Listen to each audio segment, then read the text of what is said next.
Moving on. Another movie you guys should watch, The Last King of Scotland, 2006.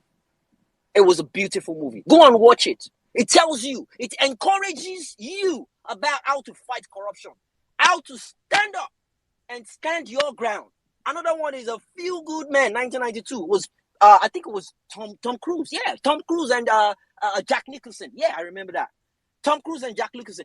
These are if you feel Did it have tired at Cuba work. Gooding Jr. in that movie? Oh yeah, it was there too. If you feel depressed, if you feel worn out, watch these movies. You know you're doing the right thing. These are things you do that would encourage you. People stood up to fight against corruption. You remember what happened to Dora, the NAFDAC lady. They threatened her. They shot at her car. They burnt her house. They did a lot of things just to discourage her. Why? Because she stopped fake drugs coming into Nigeria. She stopped a lot of fake drugs. I told you guys about what happened when my dad came here. He's gone back to Nigeria. I told you guys what happened. All the drugs he came with, everything. Chalk. You guys don't understand what it was. When I got him a sleeping, he slept. Listening to my dad snore made me happy. Because since he came, he couldn't sleep properly. All he's been taking, he's been ingesting fake drugs. Dora, you saw what they did to Dora? You saw what they did to Okonjo-Iweala's mother? But she stood her ground. They both stood their grounds. These are women of steel. Okonjo spoke to the father, and the father, what are you willing to do? Are you willing to? And I keep saying it, even if it's your wife, your husband, standing in your way, you are on the right part of history. Stand your ground. Do not let them play the conformity experiment on you. They've been doing it for a long time. Don't let it work on you. We've figured it out. And that's what they've been working on. Don't let the conformity experiment work on you. Stand your ground, obedience. You're on the right part of history. Did you see the amount of evidence in court today?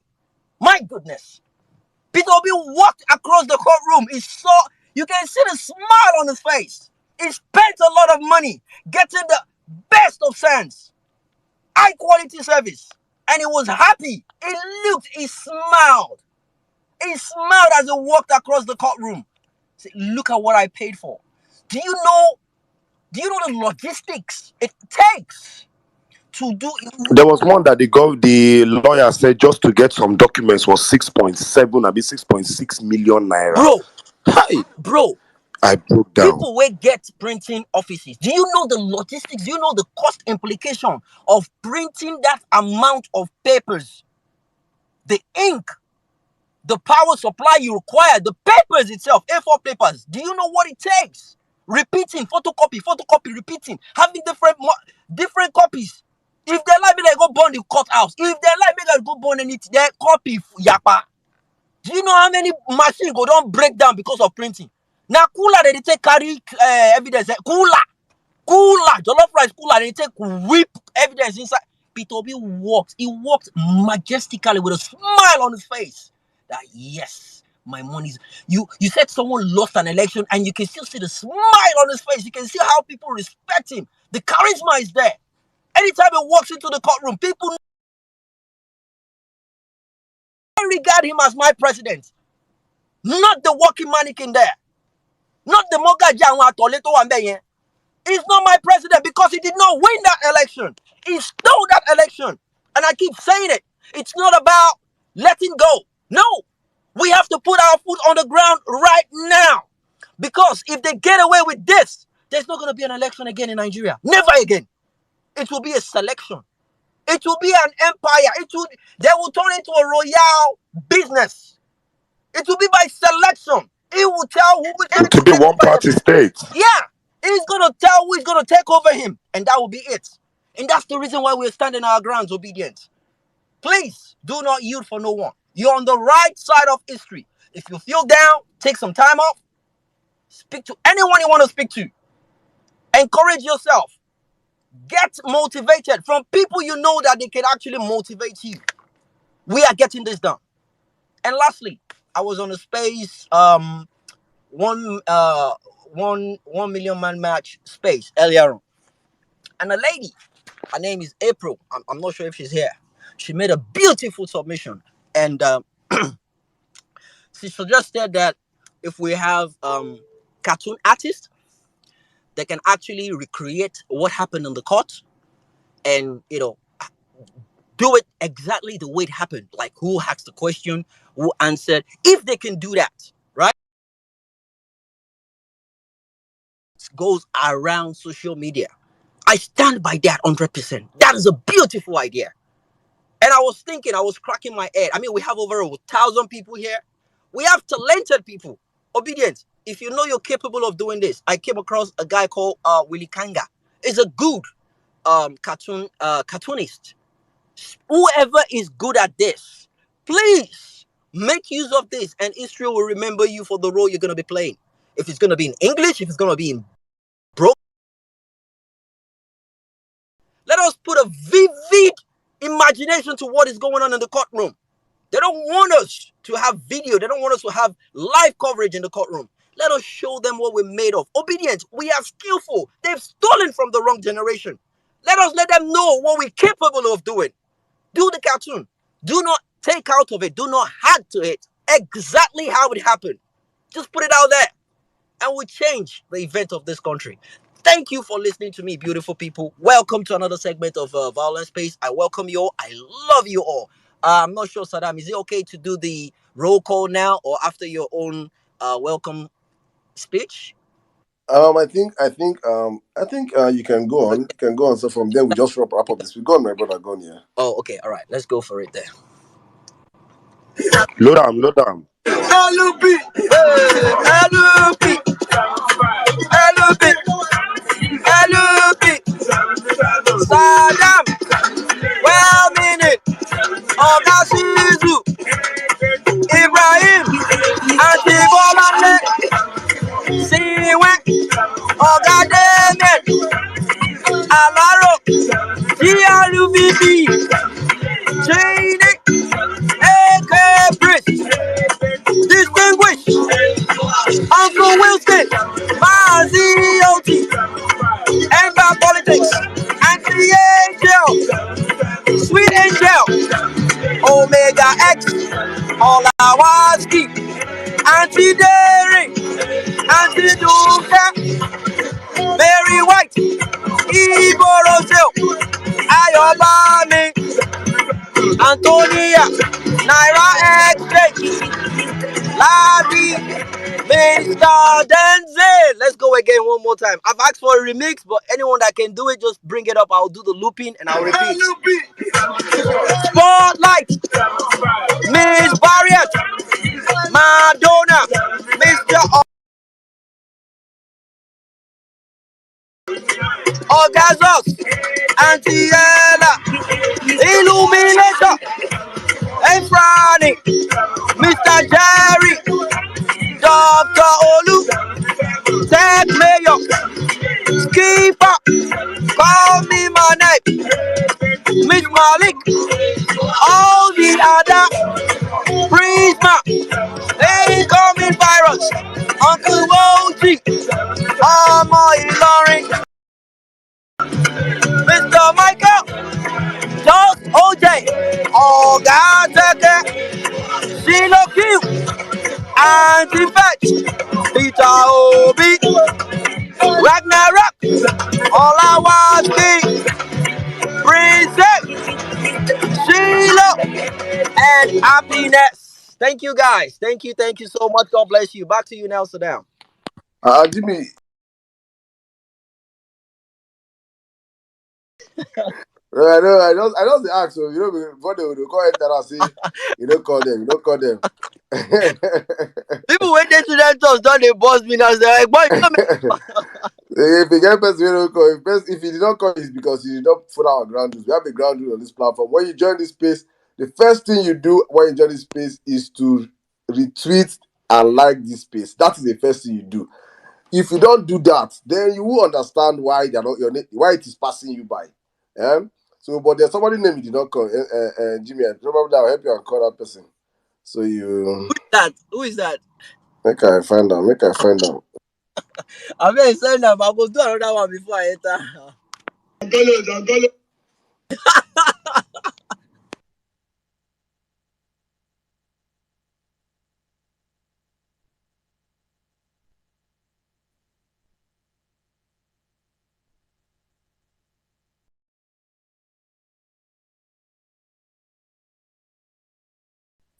Oh, is someone speaking? Saddam, are you speaking? Yeah, I was about to say, Saddam, your mic is mute. Oh, Saddam, your Oh my goodness. My mic is mute. And I just hear the cat squeeze on my own. mic. I was on it.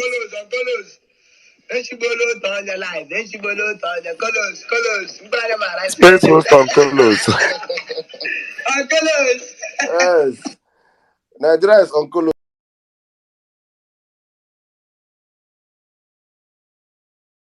I'm gonna play the customer submission. I think so. I'm gonna do that. But I just want to just give a shout out to all those people listening from the comment section. We have over 140 of your comments out here, so I'm gonna be reading as much as possible. But I want to make sure that this conversation is not just wired with all of us speaking. You guys on the comment sections, you matter also. Your comment section live. Have you followed Power Facts today? If not, please do so on all platforms for the real news. Mary White, thank you very much for that. Today's service is a communal service, so if you are on Colos, make sure you go for confession. Tithe and offering is compulsory. Special number by Jimmy. Madonna, you already know the itinerary for this space. Thank you very much. Thank you very much.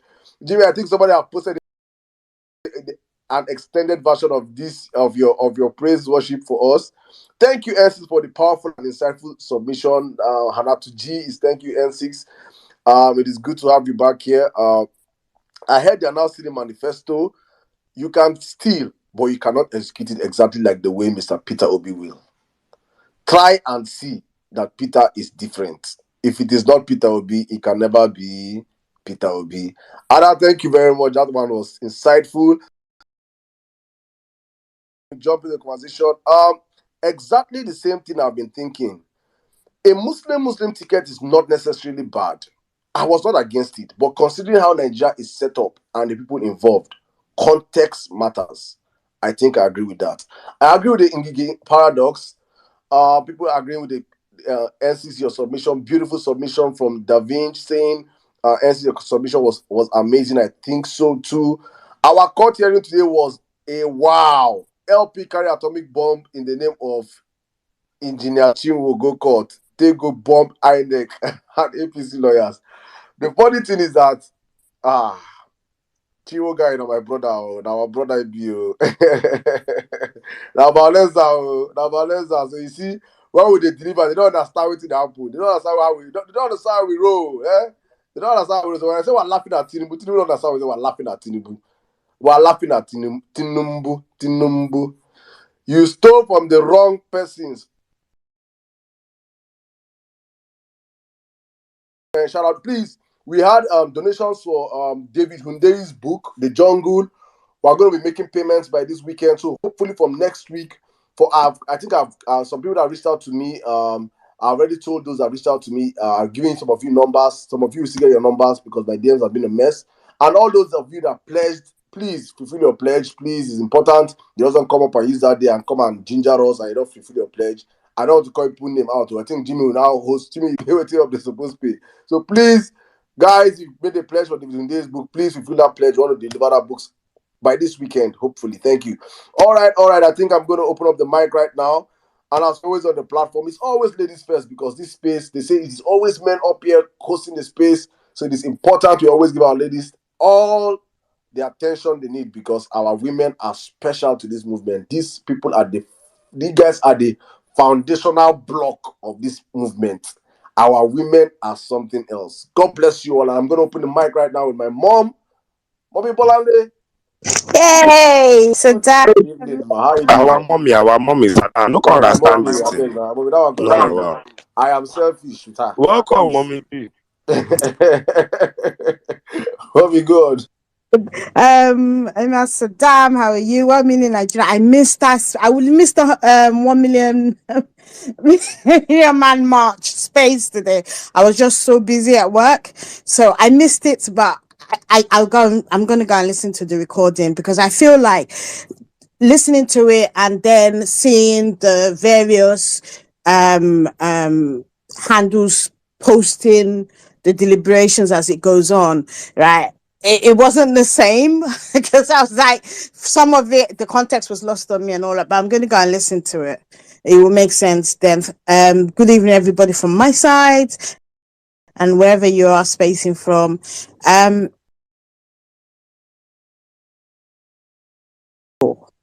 Right. And first and foremost, right, I am going to introduce myself. Because Lori Buruku that keep on telling me that I'm not a Yoruba woman, but I am talking as an Omeko, and I will talk, and when I finish talking, I am sending it that I have cooked it well.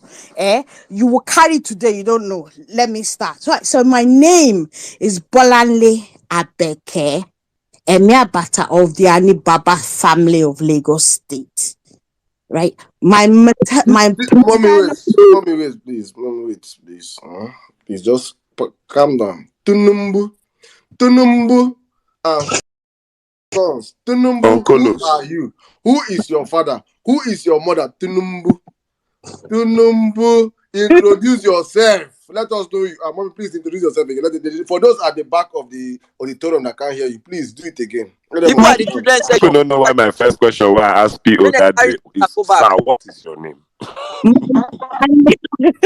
My name is Bolanle Abeke Emiabata of the Ani Baba family of Lagos Island. Right, my paternal grandmother, my maternal grandfather comes from the Timpson family. Family house is on Old Jabba Road and Arusa Deep in Lagos. And my maternal grandmother comes from the Okwere family, also of Lagos Island. So when I talk on matters relating to Lagos, I talk about it as an indigenous Omeko, right? And I'm not gonna lie, I you know when you're so angry, right, that you struggle to find the words. That was how I had been for most of today. Because the Obasag were of a guy himself is not a Lagosian. Tinubu is not a Lagosian. Sanwo-Olu is not a Lagosian. So Koma Bajalo Bofua is not gonna work. And for those who say, oh, blah, blah, blah, blah, blah, I've been talking about Lagos since forever. I found, I don't do Facebook a lot anymore, but I found a post that I had posted and I read it again and it kind of made me cry. And the reason why it made me cry is because, I personally, wherever I see injustice, right, she would always, we never saw eye to eye while she was alive, right? But just before she died, but she was fierce. They feared her, but she would always tell the truth. And it is not unheard of for her to side against somebody else's child, against her own child. And I do it with mine. They know me. If you're wrong, you're wrong. And this law, for all it's worth, it's not worth the paper that it's been produced on. How dare you? I mean, it's like the other day, I said I said a lot, and then I think the last bit I said with all due respect, my Igbo brothers and sisters and my in-laws, right? I'm asking you, go carry your things from Lagos, go and do it by yourself, right? And at the end of around in Lagos and see. Because it's like sometimes people yarn shit from the nether regions, right? They never ever think things through, right? So basically, you want to go against the law of the land by doing a put in place a law, right? That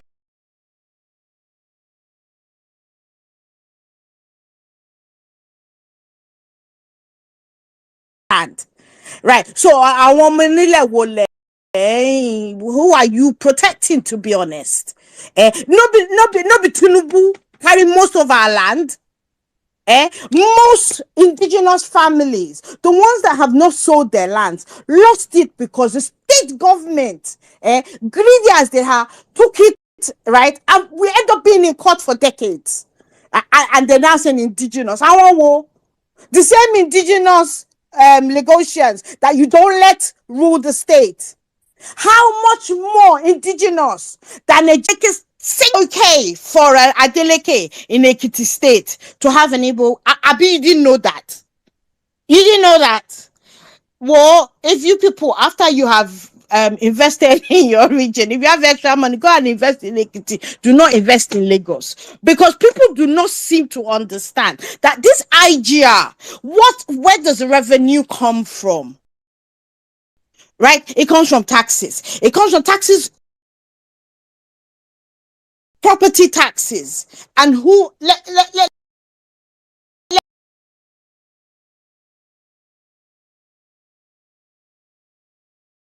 right? Who are those who are no longer in Lagos? Whose pocket is going to be hit the most?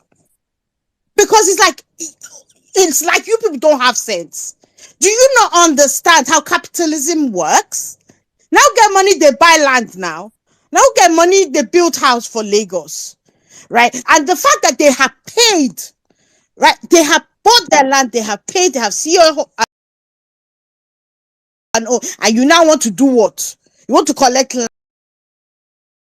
Disgusts me. And all the idiots that are following them, right? All the idiots that are following them, wo atoiti. All of you, when it begins to Bolanle, let them go ahead and do it. So Niger Delta people to go hold their happen, you don't know how much. Was saying, somebody said to me in that particular tweet I was referencing, right? So somebody with, I don't know if that person is actually an Igbo person, because I just thought you're being stupid.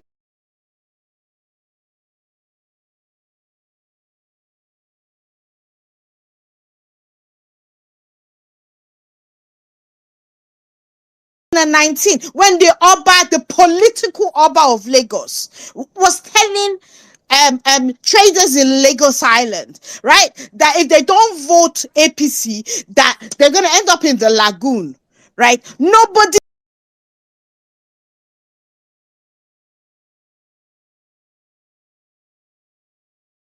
got at that time. And I'm like, no. As far as I'm concerned, you can't say that. People that are living in Lagos, they're not living there for free. They live, right? They pay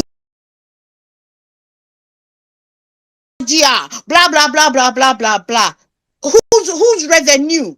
Where's the revenue coming from, you bloody fools?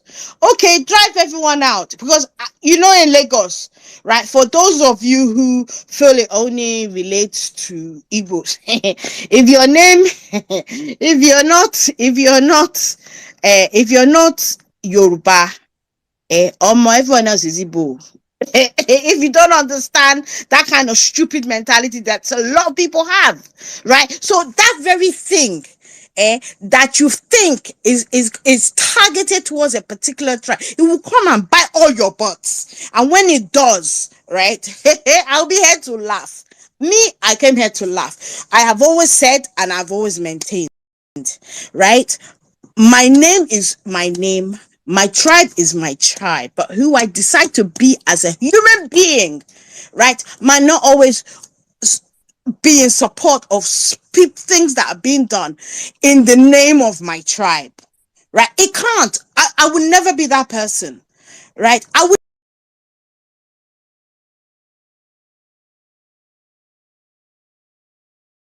never be that that person. And my dad has cuckoo died. My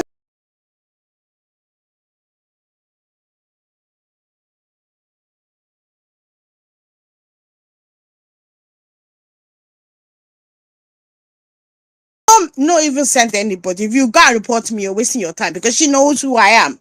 Right? I don't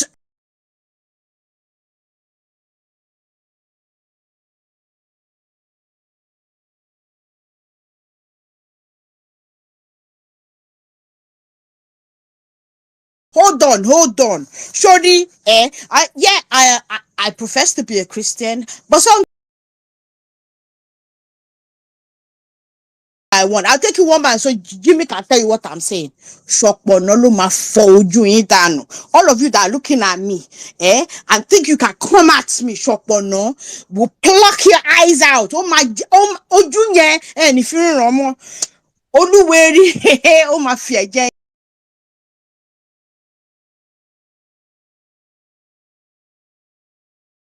Shokono is like have you guys that one with the eye. So if you come out all their eyes, they know.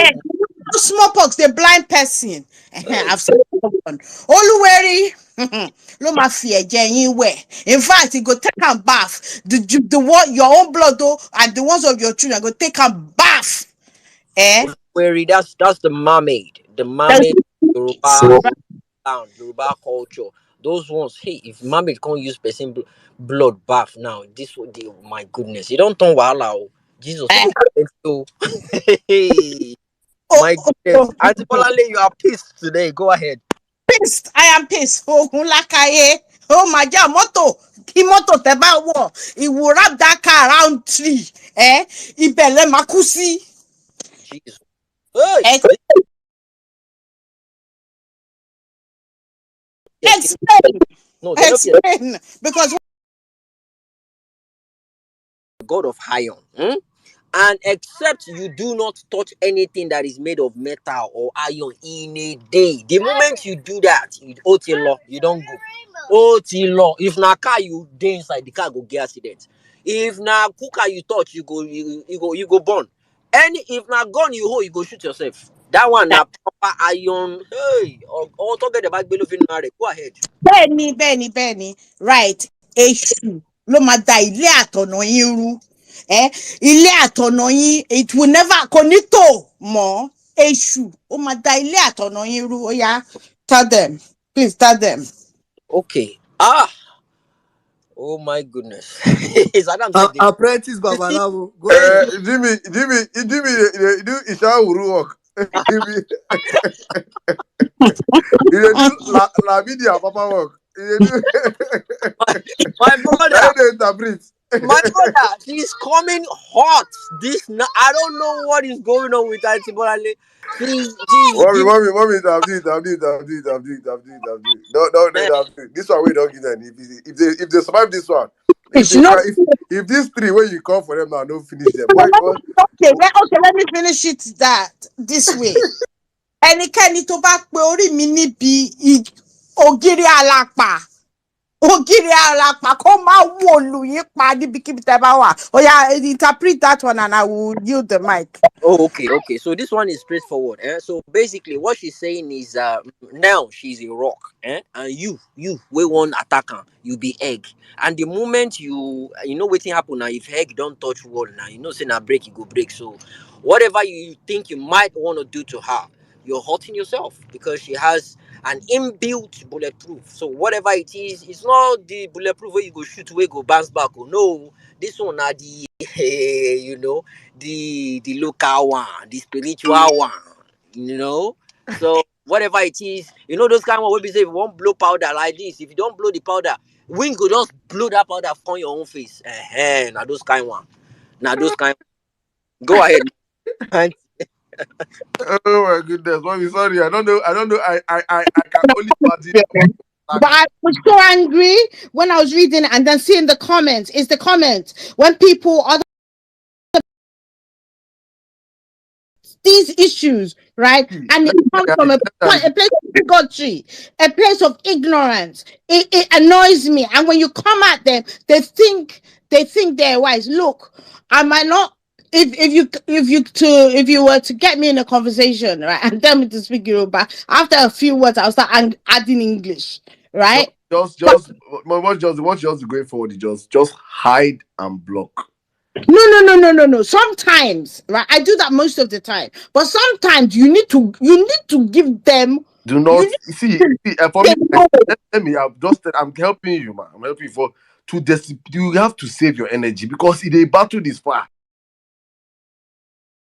I only want this not to speak. That you choose not to isn't because you don't have anything to say. It's just like a waste of energy. But this one, it has been percolating in me literally all day, and I needed to answer them. And will Lori Buruku follow me and follow my. I hope you're happy now. Thank you. I just jump inside Twitter and they see some kind comments. Hey God, Nigerians, it can never be well with APC. It can, if you support APC, everything every prayer my mama just pray now, it go follow you. To you cannot have generation because if this prayer will follow you now, it cannot yield a new generation. It will follow you till you leave this earth because you people are evil. You people have degraded Nigerians that you are the only thing that we have as Nigerians in Africa before is bragging rights. We sabi make mouth on Twitter. Who won't attack Nigeria on Twitter? They say if they do fourth world war, third world war on Twitter, Nigerians go win because we get mouth. Like we think God bless us with mouth. You people have destroyed quiet. You do not shut up our mouth. Somebody made a tweet and they said a partyist by name and an Agbadorian by name Samson Afolabi went to go and say, so Kenyans can access the internet. Ha! Kenyans say, waiting. Your one Kenya just replied, your country just rebranded an Ethiopian airline as Niger Air. Very shameful of you guys. So you see that when we talk about this APC disaster, it is rubbing off on even us that we are on our own. They just make us stray bullets going to knock us.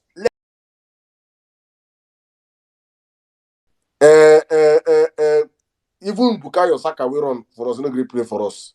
We are bragging with Saka. That's what we're bragging. We have nothing else to brag with. You cannot go with APC. Let me bring my brother here, Ibrahim, big bro, longest time. They come mocks now once in prayers to make the one guys video. Now last time we come mocks here, don't tell. I know tell. Yeah, not like 3 weeks. Just like 3 weeks. It's just like 3 weeks. Good Good evening. I don't 3 weeks. Sometimes I just enter, I just lay low and just listen. If you miss violence space for 3 consecutive weeks, I think you not come back. You have some small heart attack. So I think it's good for everybody to be just jumping. Anytime you just feel anything, just jump here and just sit down and just listen to Jimmy, listen to Sizzle, listen to Sadem. Just listen to everybody. You just hear all the fire. Just consume everything. Prepare yourself and just go back. So, good evening, everyone. My own is just very soon. I just used to get very, very, very, very happy when I'm here because I always said it. Some of people that are here, they don't know what they are doing for Nigeria as obedience. They don't know what they are doing for the whole of Africa or whole of the Black nation. I think this movement is coming to stay. It's not going to go any. We are not here for a short time, and we have known that without a very strong opposition, if we didn't stand our ground, things will not change. That's just the truth. Nigeria has already been given to the highest bidder, and that's the nature of the next set of election in 2027, 2031, and others. And when you heard Rufai, what he said, that's the thinking of the elites. And even within the people that voted for us in the Labour Party, some of them are just moving on. The elite among us, I feel that so Tinubu has already, you can't do anything. You can't remove Tinubu. You know Tinubu is one of the smartest Nigerians. So just get yourself something doing and come back. So, but if you come to this kind of place, you understand why we are going to stand on our ground. There is no way we can walk away. We will never walk away. And they used to gaslight us. They used to do a lot of propaganda. They used to bring a lot of conversation and discussion. Tomorrow they are going to say this is what Saddam did. This is what well-meaning Nigeria did. You will bring a lot of things. But as everybody is saying, let's stand our ground. We have a mandate. We have voted, and our vote must count. Whether it's devil that is going to be there, whether no matter who is going to be there, everybody is happy. You know why they want to join the bandwagon? Because they feel it's all about getting money. Everyone that is here on this platform today, it's not about getting money. It's about getting our Nigeria back, taking back this country. As this guy listed, Jimmy listed the number of people, or million Nigeria, I think listed the area of cult system, drug barons, whatever you can call them, lawlessness, you understand, it's a huge tax in front of us. But the only thing I'm so happy with is this violence space. At least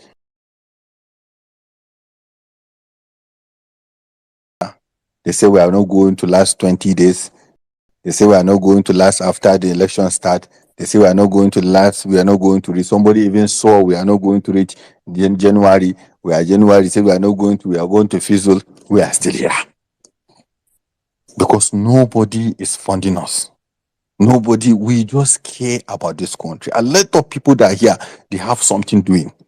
Even if they said 1,000 naira per liter, people will see. A lot of people here get money where they go buy. Somebody has used complaining. I just show you my picture. I say, me, I they go golf. Say they go golf. We are not complaining about this naira and say which fuel subsidy. Me, I won't go play golf. After I play golf, I will. Today, I'm not even go. I'm carrying my biggest jeep to the golf. I'm not even carrying small car because I said this is the. If you hear Rufai, what is Rufai trying to do? He's just trying to be the next boy. He's seen that there is vacuum, there is no new leadership. So how is he going to make sure that to bring this sentiment, let the whole note rally around him as the Messiah, even threaten the Tinubu, his own team in APC, to threaten them so that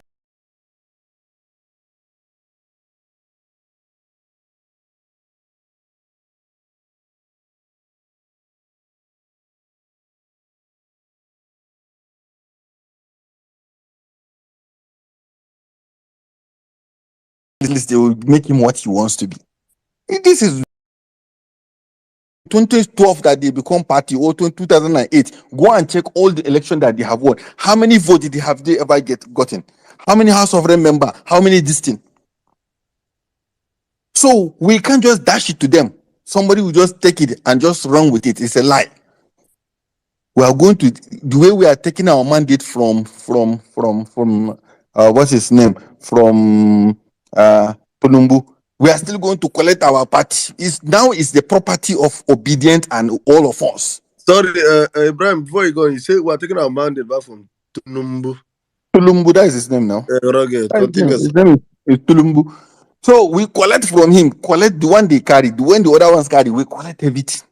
See, the thing we're supposed to do is that they knew that INEC only recognize parties. So even if you have the biggest church in Nigeria, if you have the biggest mosque in Nigeria, you can't win unless you have a party. And they just corner that delegates that are going to go for that primary. That's why in APC and PDP, look at how confused PDP is. They'll go to somebody will go and sleep somewhere. After like 3 years, you come back and just collect party and just run for them.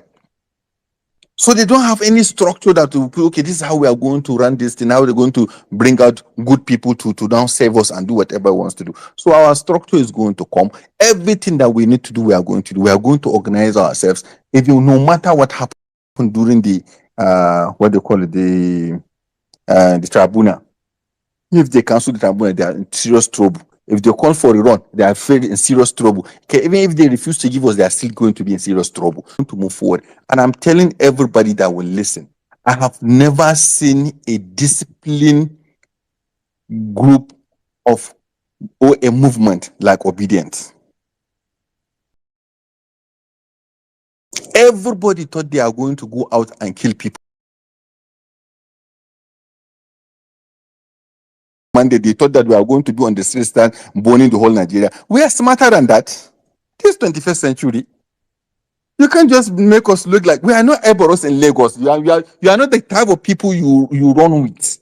These are intelligent people. Look at how people are bringing out even the court this thing. Look at how people are sitting down to analyze what they look at how we created the Violence Radio, the Twitter space. Look at how every South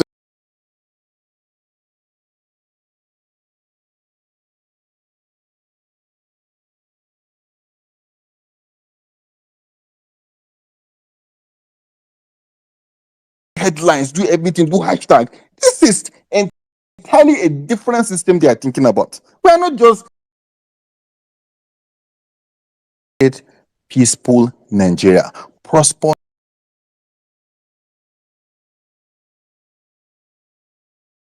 Nigeria, a place where everyone in the world will envy us because we have everything to be. See what they are doing in Lagos. See what they are doing everywhere. They just divide and rule.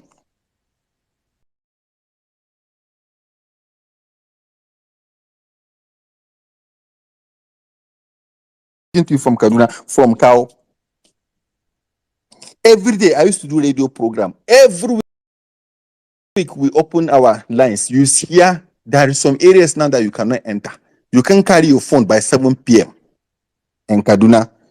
Lady cannot carry bag by 7 in some areas. They will attack you. They will even attack somebody with acid just because they want to take phone from him. Look at what is happening in Kano. Look at what. So what are the benefit of what you are saying? We can listen to Rufai from beginning to end. How did that benefit? How did that give them prosperity? How did that make hospital in the Muslim area better than the hospitals in the Christian area? They just kill and maim people just for their own benefit. That's just the truth. That's just the truth. Nothing, don't add anything. It's just political word. So, and people are so poor.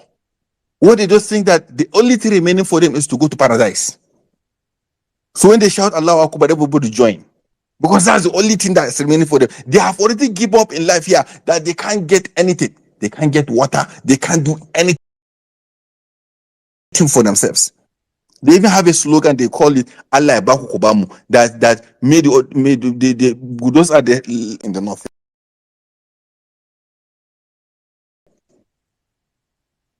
But we are still going to take on that challenge. We are going to take on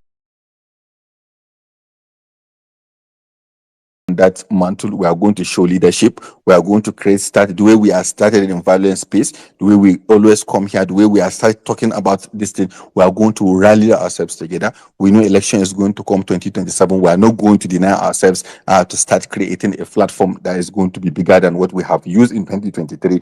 We have to start thinking big. That's how we are going to mobilize funds for us to sustain our activity. We have to that will make them to misbehave. Let's get our engineers, like our doctors, our everything that we can put senior citizens to take that mantle of leadership at that world level so that 100,000 naira or 200,000 naira cannot entice them for them to live what is best for the country. This is the kind of thinking I want us to push. Let's make sure that we rally around our principal. We rally around. I think it's one of the most peaceful person that I have ever met in my life. If I know all the politicians I know, if they have the amount of followership that Peter Obi is having, this country will be on fire today. Think of say Rufai now get violence space, now he get this obedience behind him. Think say that Rufai get us. Now him be our leader. Now him they tell us what to do. Think of what he will do for this country. Think na Sorolu get all of us here. All of us the way it's down here, all of us look at our faces. You see, now Sorolu be our boss. Now we the follow.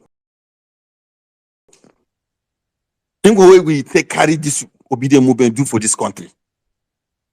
So I always say, look at, he has that power, he has this followership, but look at all his words. From election, pre-election, look at his words. During election, look at his word. Post-election, look at his words.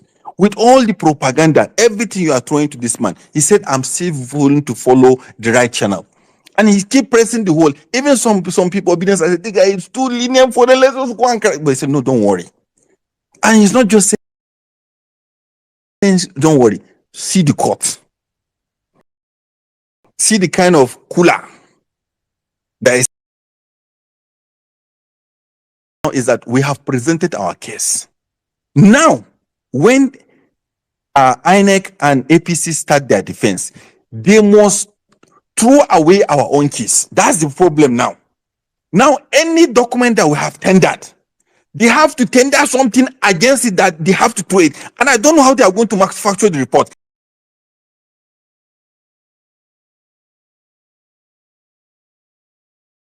Understanding the system where we are passing through.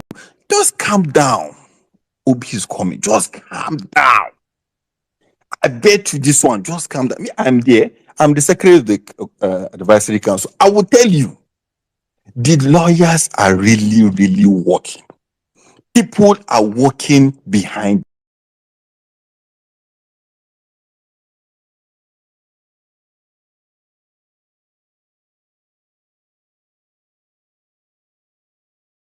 People feel that government is government. Government can do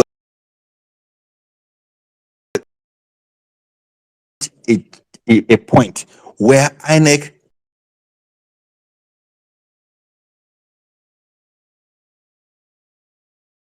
right thing, because the evidence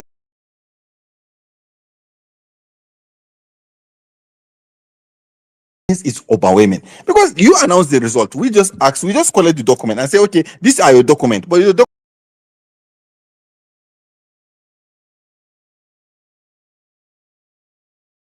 that we must sustain.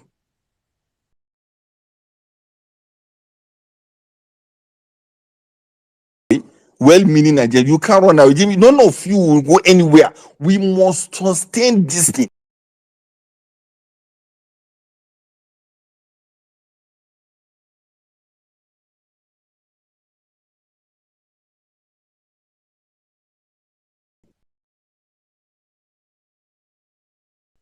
That's how people change the world. It is just a small group of people. And what I understand,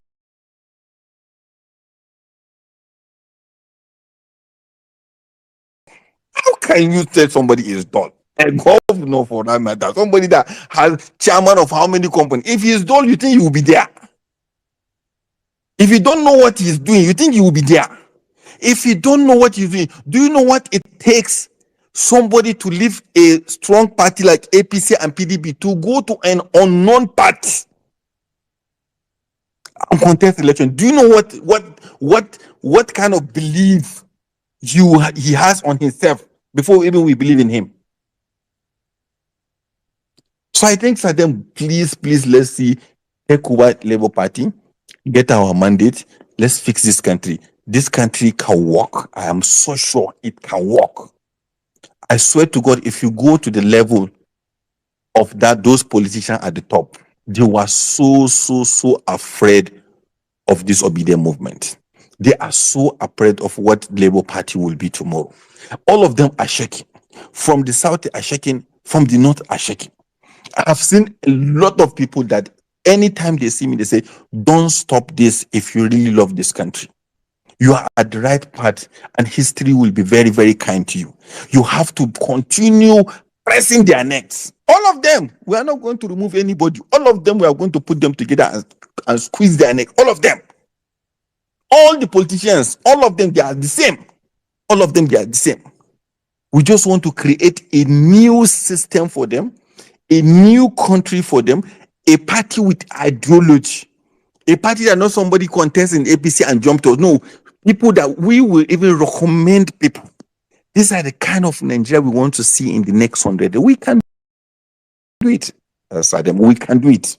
I swear to God, we can do it. We should not relent on our effort. And we should carry our northern brothers. Us here that we see us in the north, we are more suffering than any people on the other side of the country. Let me tell you the truth. Because maybe you have some small connection with your government, maybe. Here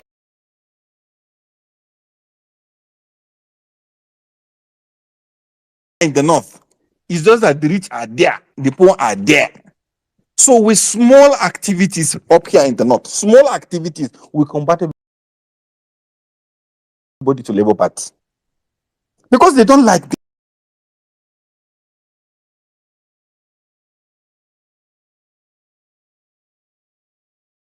have to now go on and change it. We go and build borehole for you and put Labour Party for you.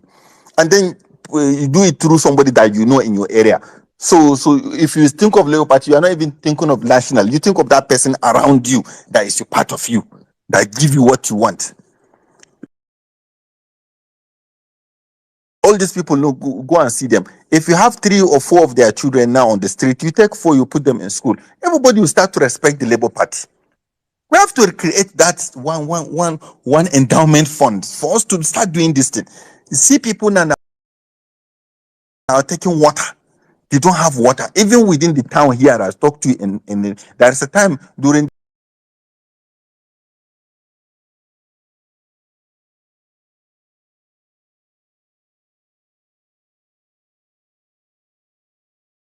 water to people. You will see this small water they are thinking, just take 10 trucks every day. You see what people will start to talk about us water. Now that people are suffering, give them succor. This elite that you see, they are so wicked. I'm telling you, it's only them. And if you will see somebody is having 20 houses in Abuja, but his own brother here is renting in Kaduna or in Abuja. His same mother, same father. So what we need to do is that we change the outlook, we change the thinking, we change everything from very wicked people. Because all these people, APC, I have never seen wicked set of 8 years of this administration that passed. And when some people are saying, when we are doing this argument on radio on the issue of this subsidy, somebody is telling me it's a fresh new government. I say, whack.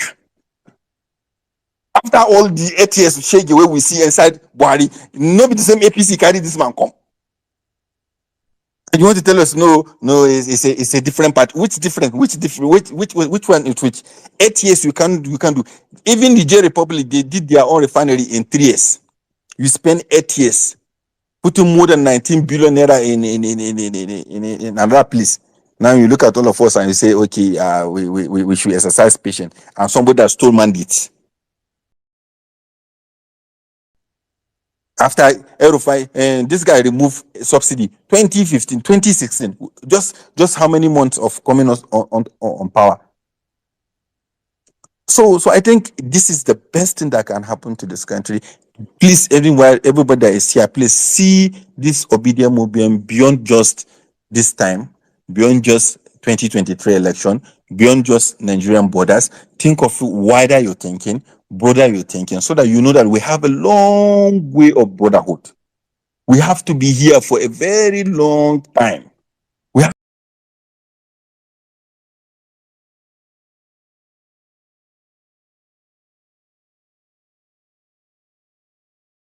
to do a lot of things. We have to keep the best of us. The way that somebody is thinking about the aminators that we are looking for.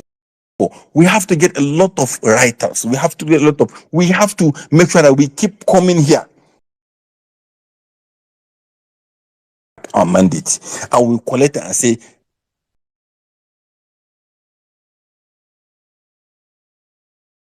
Mr. Pio, carry. We don't they carry them from you. We carry them for take it back.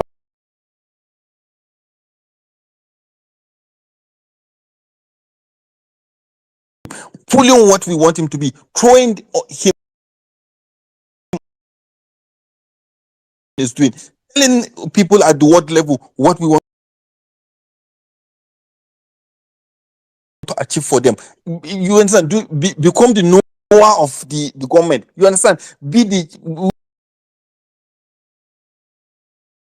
Going to be here for a very long time. Thank you, and I rest my Thank you very much, my brother. Thank you, Brian. Thank you. Oh my goodness. Thank you. What a what a submission. I feel like I would have allowed you just go on and on and on and on and on. But as this space is, we really have to take different views. Thank you so much for the work you do, for the sacrifices, and thank you for bringing a perspective from the north. Um, I think going forward, while we are having our conversations, both behind the scene and on spaces like this, we have to find means of how we can reach out more to the north. Also, one lie that they are trying to sell from these elections was that the north did not vote Peter Obi. That's one very big lie. The numbers from that Peter Obi got from the north were outstanding. The numbers we got from the north that they rigged were outstanding from the Very IBT. well. And they will see it during this election Yeah, tribunal. Everybody yes, will see it. they will see it. They will see the numbers that the Northerners gave P2B. It was amazing. It was amazing. So it's important we state that going forward. But thank you very much. And also, I think we had an article on Parent Facts where they were stating that in Castina, as we speak now, over 1.6 million people, UNICEF, not me, not anybody, not Ibrahim, UNICEF article, Castina, 1.6 million, is it kids or so, in extreme, extreme poverty. That is Castina. That is the state of Buhari state itself. Buhari state spent 8 years as president. So you should understand that where the presidency comes from, does not matter for these people. It doesn't matter. They're just up there to make money for themselves and for their families and for their cronies and for their cabals. They don't care about their people. They don't care about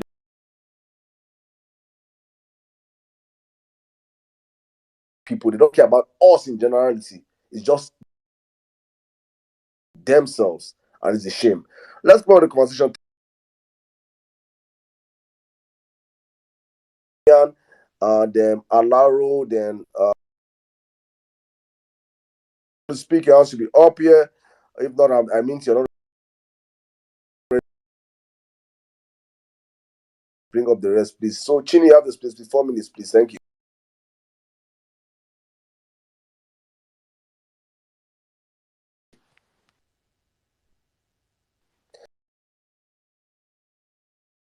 Chini, are you there? I don't wait time, so I don't enter meeting.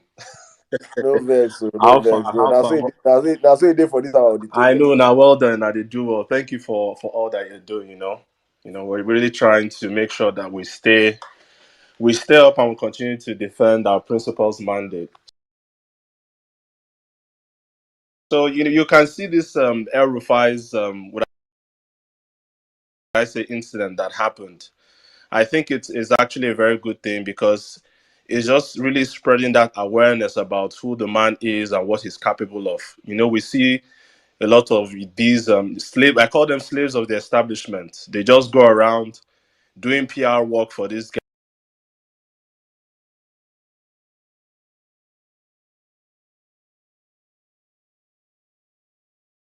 guy, telling you that he's very competent. Meanwhile, he has other sinister plans that he has. So I think it's actually a great thing that this has happened. Is involved when you are trying to protect your interests, when you are trying to get involved in political issues. You have to look at some of these things, check out the individual, know what they're capable of, and then also make your decision. What I just know that El Rufai is a very dangerous person. He doesn't even look to me as someone who is that spiritual.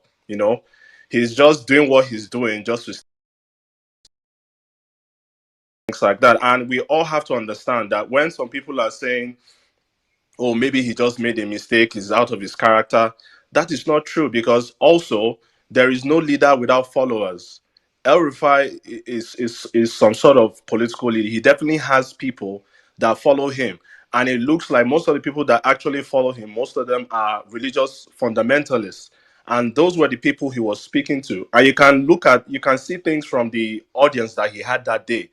The audience was filled with Islamic clerics. I'll call them political Islamic clerics because their job is to pick up whatever he has said and go and disseminate it to people. Well, right, I wouldn't call them ignorant, but they don't really know what is going on because they are just looking at this individuals as people who will never lie to them, who will tell them the truth, and they just grab whatever they are saying and then swallow hook, line, and sinker. I believe he intentionally released this video because, number one, because of the situation of things in the country, he's just trying to speak to that audience of religious extremists, trying to remind them in some sort of way that they are in power and that, they've already achieved a very big aim, things will be better, things like that. And this has nothing to do with people who are Muslims. Let's just be clear. I have no issues with people who are Muslims. We have great human beings who practice their religion. They are very tolerant of people around them. But when we have people like El Rufai positioning themselves as religious champions, apart from doing that, you can see from his actions in Kaduna State that he hasn't been fair to other people of other religions, even Muslims, even people who are Muslims. I believe it's the Shiite Muslims. Even Muslims themselves, he hasn't been fair to them. In terms of development, he hasn't been fair to everyone. You can see him demolishing churches. After demolishing churches, when they try and reapply, probably for them to,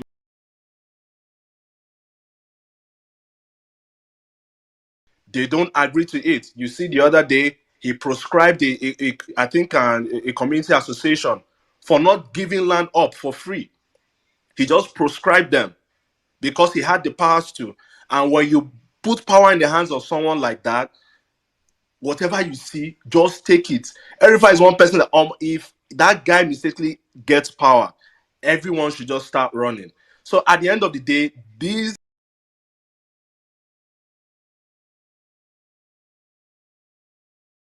that Peter Obi, half of the things that it will be on the news for straight 2 weeks. People will cook until Peter Obi himself will not be able to speak. But the fact that it's on video, it was transcribed, and people can hear exactly what he's saying. When he's saying things like non-Christians will not vote for APC, it means that from his perspective and his eyes, APC is an Islamic party or a Muslim party. That is what he's doing. He's trying to use religion to divide and conquer. He has made APC look like a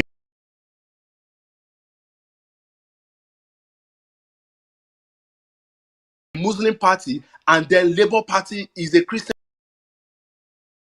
If you go and look at one of the quotes of Joseph Gandhi, he said, accuse them of that which you are guilty of. El Rufai came out accusing Peter Obi of running on a religious campaign, yet he had plans of instituting a Muslim ticket for political Islamic domination, and that is to fit his narrative. He's trying to be like that champion, that religious champion that Buhari was, because that was the foundation that got Buhari into power in the first place. Because a lot of people did not want him. He was rejected at least 4 times because people knew he was incompetent. But he rode on that. He threatened Buhari threatened Nigerians, and then people were afraid. Even Jonathan himself had to say, his ambition is not what the lives of people, because that man was ready to destroy this country. A lot of people resisted the same faith ticket. Not that there's anything wrong with Muslims or people who practice Islam in power, but it was because of how Buhari divided Nigerians across religious and ethnic lines. He created so much tension. He disturbed the polity of the country. And then you now bring a Muslim ticket under even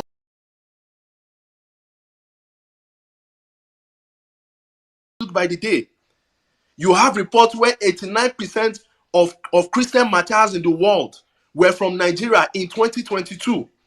We had a lot of priests that were murdered and burnt alive in 2022. You always see attacks in Benue, in Plateau, in Kogi, in southern Kaduna. They will label it farmer harder crisis. Meanwhile, it is ethnic cleansing, it is genocide, it is land displacement. Then you now have IDP camps in Nigeria, a place where we are not being threatened by, we are not under war. But yet there is an IDP camp, and the government is sustaining those IDP camps for a reason. Because that Rufai video is telling more than it says. If he has the audacity, because this is not even the first time, if Rufai has the audacity to be putting out such statements, mocking the Christian Association, and this is not a threat just against Nigerians, it's against other people. If you cannot if you cannot be tolerant of other religions and live in peace with other people, but your agenda is to divide Nigeria across religious lines, to pit Muslims against Christians, and then you come out and then you accuse, because he's devilish. Only demonic people move the way El Rufai moves, because that was what they were. That was the plan they were concocting in the background. And then he came out and was accusing Peter Obi of running on religious politics. Meanwhile, they were the first to institute it. They were the first to institute it. It was never, and even Peter Obi will go to church and tell you, because he's a Christian, you don't expect him to go to places of worship that he's not a member of. He's a Christian, so he will walk into church and tell people, get your PVC and vote for the right person. How is that running on a religious campaign? So these are the issues, and we have to open our eyes and see that these guys are just doing what they are doing to stay in power and to fill up their pockets. And for the people that are following them blindly, you are following them because, the person that is speaking is from your ethnicity. If you are following the person because of your ethnicity, meanwhile, the person has ulterior motives. The money that they'll be getting from public funds will not reach you. Whatever will reach yourself might not even be able to last you at least for 6 months. You are following them blindly. Please wake up, because by ethnicity, on the basis of religion, they are marginalizing you. All they are doing is that they are just putting up a smoke screen to distract you while they are stealing from the cookie jar. That is what they are doing. They will tell you, hey, these people, domination, that people doing this. You'll be focusing on those. Meanwhile, while your eyes are focused on the distraction, they are stealing from you and destroying your destiny. That is exactly what these guys are doing. So we need to be smart in this country. Enough is enough. We are in the internet age where we can research most of these things. We have Google. Go out there, search for information, and spread that information, because that is what they are afraid of currently. If you notice throughout the campaign season, even now, once you speak the truth, they come against them. They'll be like, why is it that it is you that will inform people about the truth? All they do is lie, lie, lie. It is easier to do the right thing than to lie. So do the right thing. Thank you very much. Thank you very much, my brother. Thank you. Honestly speaking, another one. I think today's submissions have just been back-to-back bomb, man. Thank you very much. I think, guys, it is up to us now. When we get the information, just don't keep it with you. Spread it wide and far, because that short man devil, and the most painful part about this whole story is Tinumbu saying that the short man devil is who will be in charge of. Your mic. If we do not call you to speak, please obey our in-house rule here. And if you want to speak, your hands will be up, and we're going to call you. All right, guys, please, let's try and keep our submission as short as possible. Please, we have a whole lot of people that are commenting on this conversation that have requested the mic. I want to speak. So please help us to help you. Thank you very much. All right, let's go on real quick right now. I think we're going to take Alaru. You've been here for the longest. So Alaru, Siwen, Zarid, and Sabik, in that order. Alaru, you have the space, please. 4 minutes. Thank you, bro. Thank you very much. So Jimmy, Caesar, well-meaning, and last but not least, my dear brother Saddam. I thank you guys, and I really appreciate what you guys have been doing over the course of a little bit over a year. And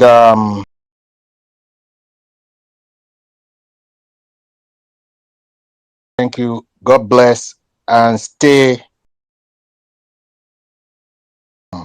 Let me talk about Omali to Fiburedi Kobeje. Akotileda síta corruption 3.0. Ẹranko jati. That's the way it is. You know what I'm saying?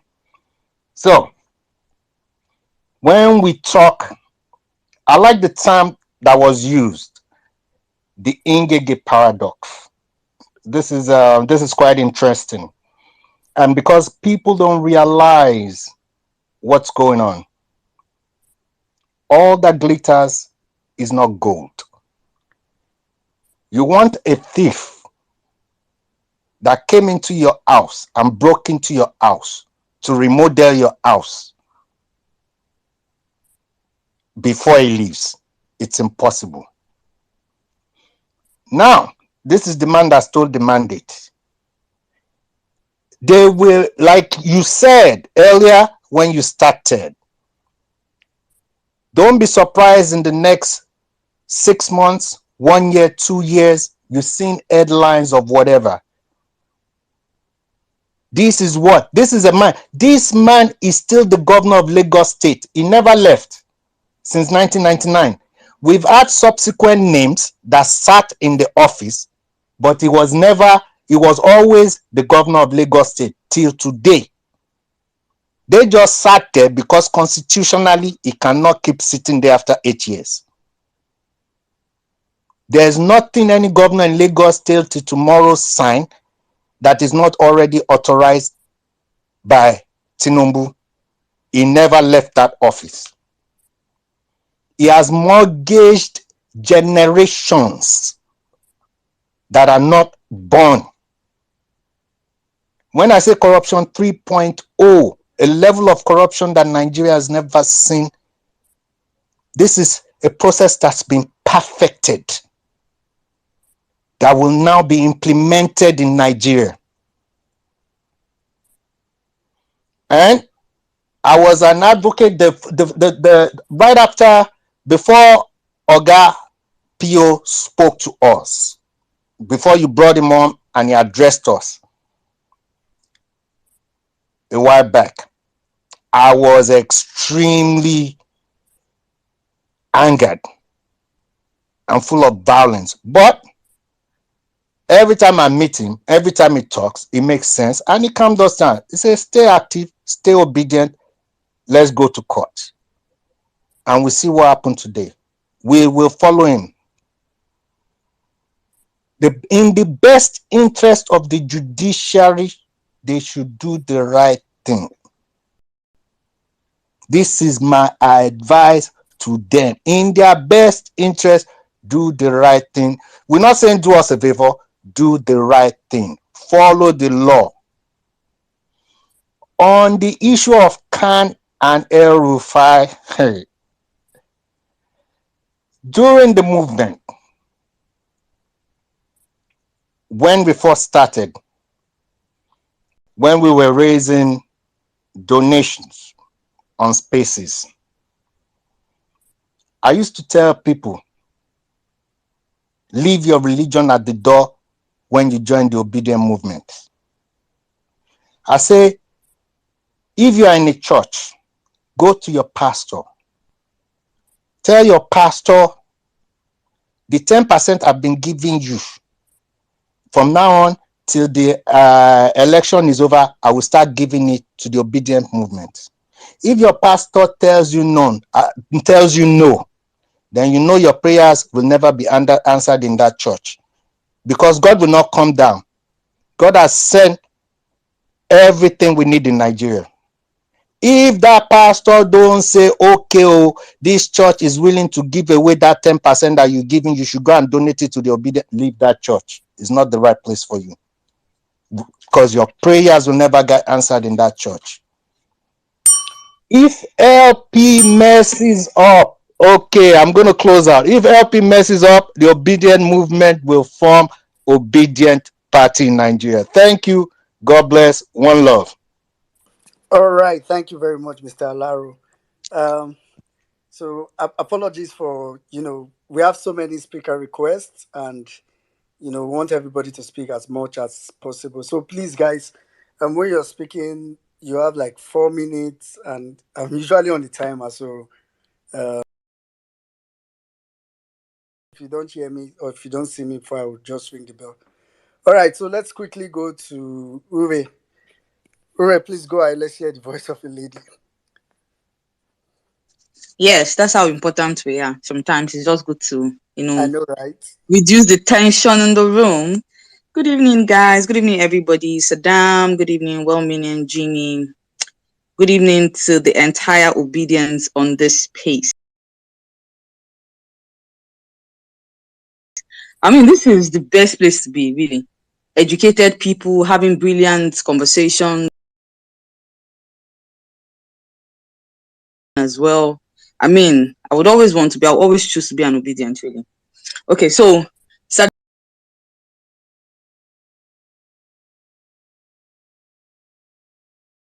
that place and we're good to go.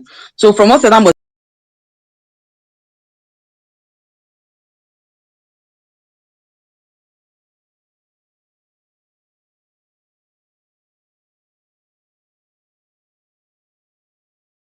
and this is because it is imperative that you are careful what you accept, else you'll be teaching people how to treat you.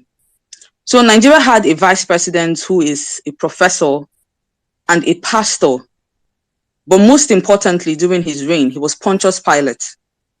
I do think that he's a good man, and that singular reason is why I think he may never find peace, because he violated Psalm 1.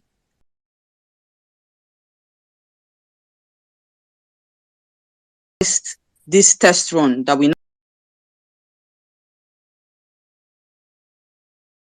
but today he is now an ordinary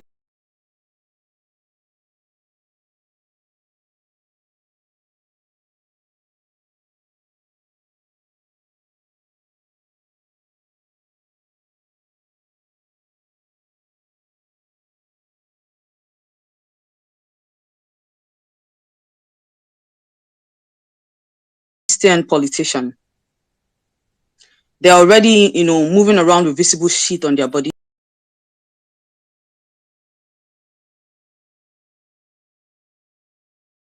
Scared children. I would never want to live like that.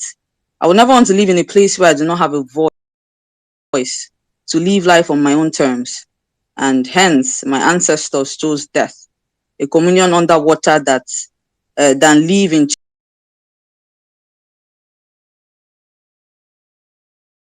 chains. Because what is it to such a life when you can't speak, when you can't say your mind? Just as the docility in normalities, and so we're also seeing the general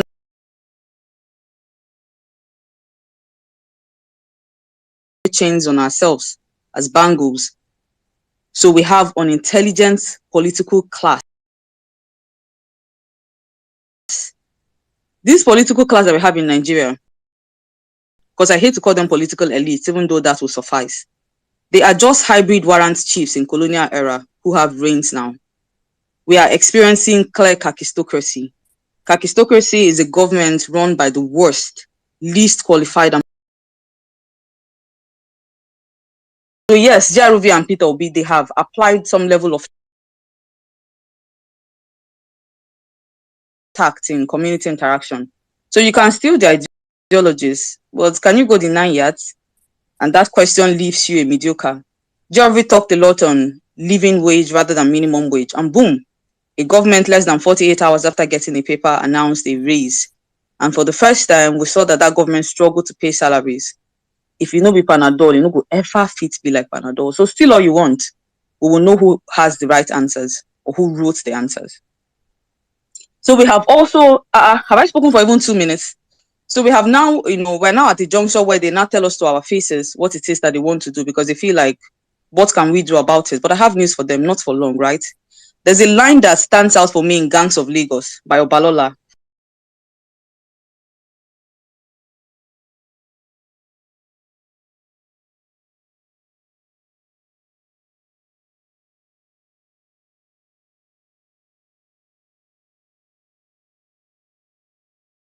That to their power, and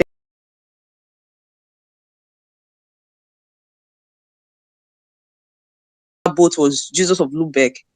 That boat is also called the good ship of Jesus. He told them to enter. He told our ancestors to enter that boat for salvation. But soon, those ancestors that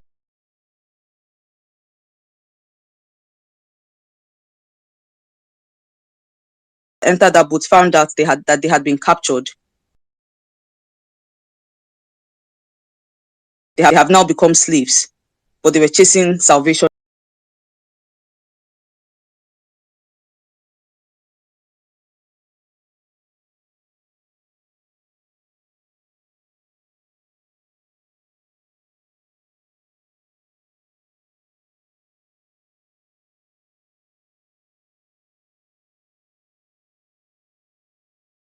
But his views soon changed because just collaborators, Northern Christian and Muslims alike,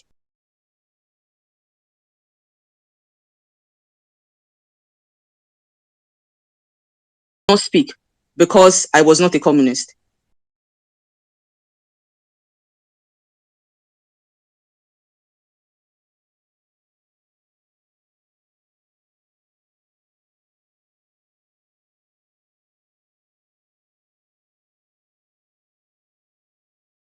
After war, there was a picture that went round at some point.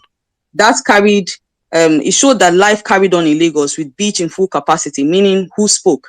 And today in the Middle Belt, we're seeing the same thing play out. If you look at the Middle Belt in juxtaposition to life in the South, you're asking who is speaking up. And I hope that when they come for you as an APC supporter, there'll be somebody left to speak for you. In other words, this is supposed to be a collective fight. We're echoing Momi Bolande before I leave. Non-Yorubas in Lagos. It would be very wise for people to move heavy investment away from Lagos at this moment with immediate effect. This is a zoo society. I would like that we enable them to fuck around and find out. I yield my mic. Oh, Shure. Thank you very much. I mean, you always come with this poet.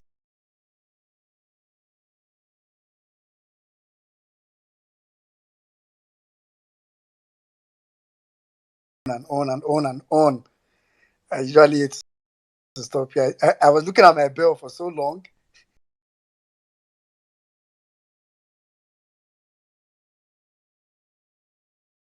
Emia Saddam. Sizzle, thank you for coming back home.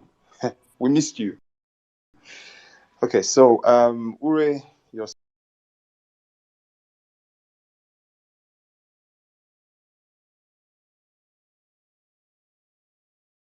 sick person is a little I don't know, but I'll try.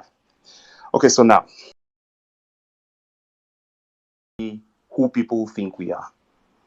So when they started these ethno-religious sentiments, I came up with something and I said, I hope you guys know that the people you are threatening are not exactly cowards.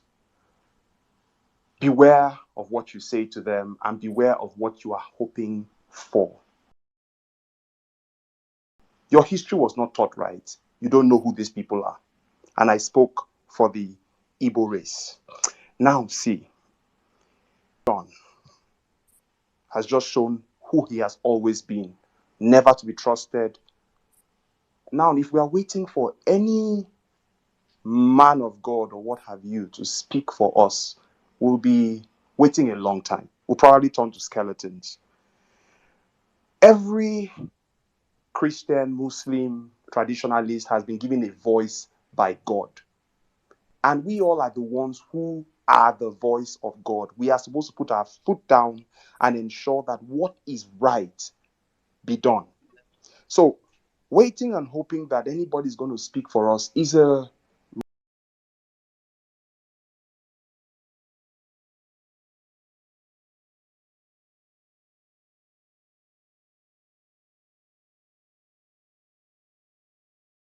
everything it has taken us to get to a level of consciousness.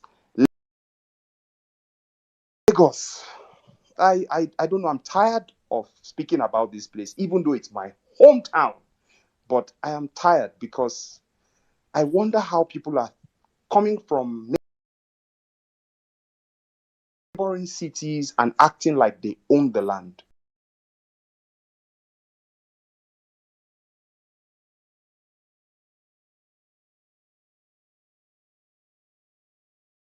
up and speak against this evil.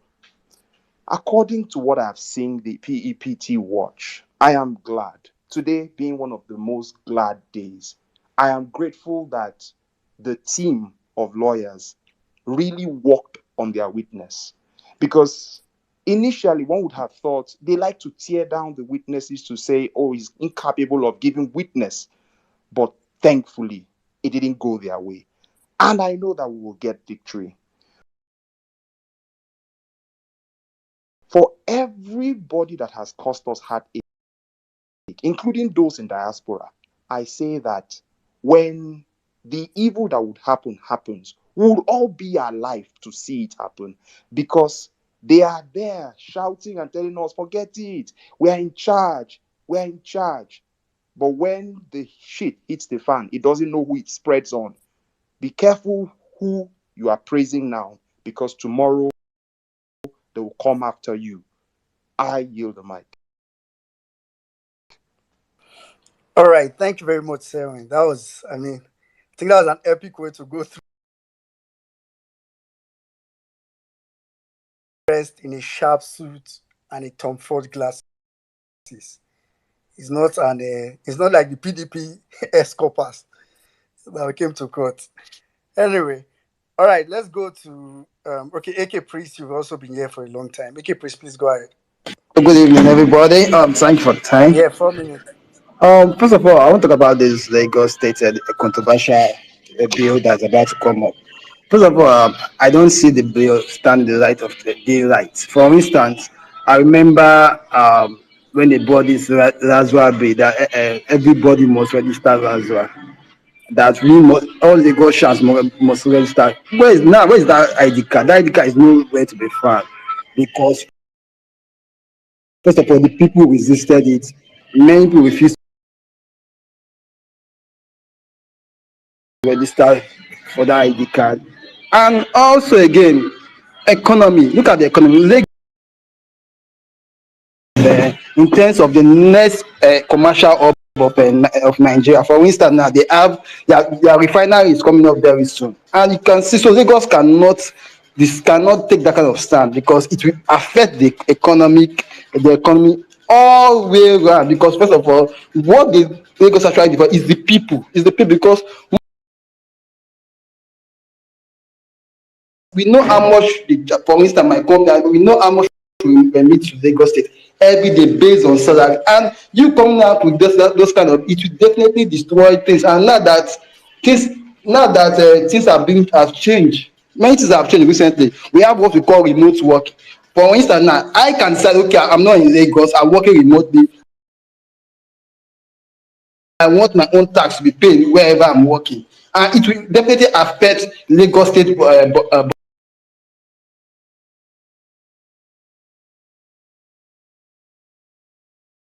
sweep under the carpet. Regarding our case today, we did very well. We did very well. For instance, bringing a top-notch professional, and it's not our star witness. Imagine, and the guy did a good job, which means we have the case, we have those that we deliver, both the witness and our legal team are really doing lots of job, and they are trying in terms of the way they are presenting themselves and the manner of the kind of witness they are doing, and the way they are going to doing their day-to-day job. For El Rufai, I just have one thing to say, is that it's high time that Kaduna SAPU get a lawyer, sue this guy, take him to international court. That's what I'm doing. Because if you look at what this guy has been over the years, you would understand that what he said on that video is not just mere public speaking. It is something that and his cohorts has been cultivating over the years. And it's unfortunate that they are using a lot of very good Muslims to actually perpetrate this crime. You know, when you see the level of hunger and the level of poverty in the north, when you see the level of people, young people, brilliant minds that can recite Quran very well, littering the street on the north, you understand that this is actually, a planned stuff by these political elites in the north. They use it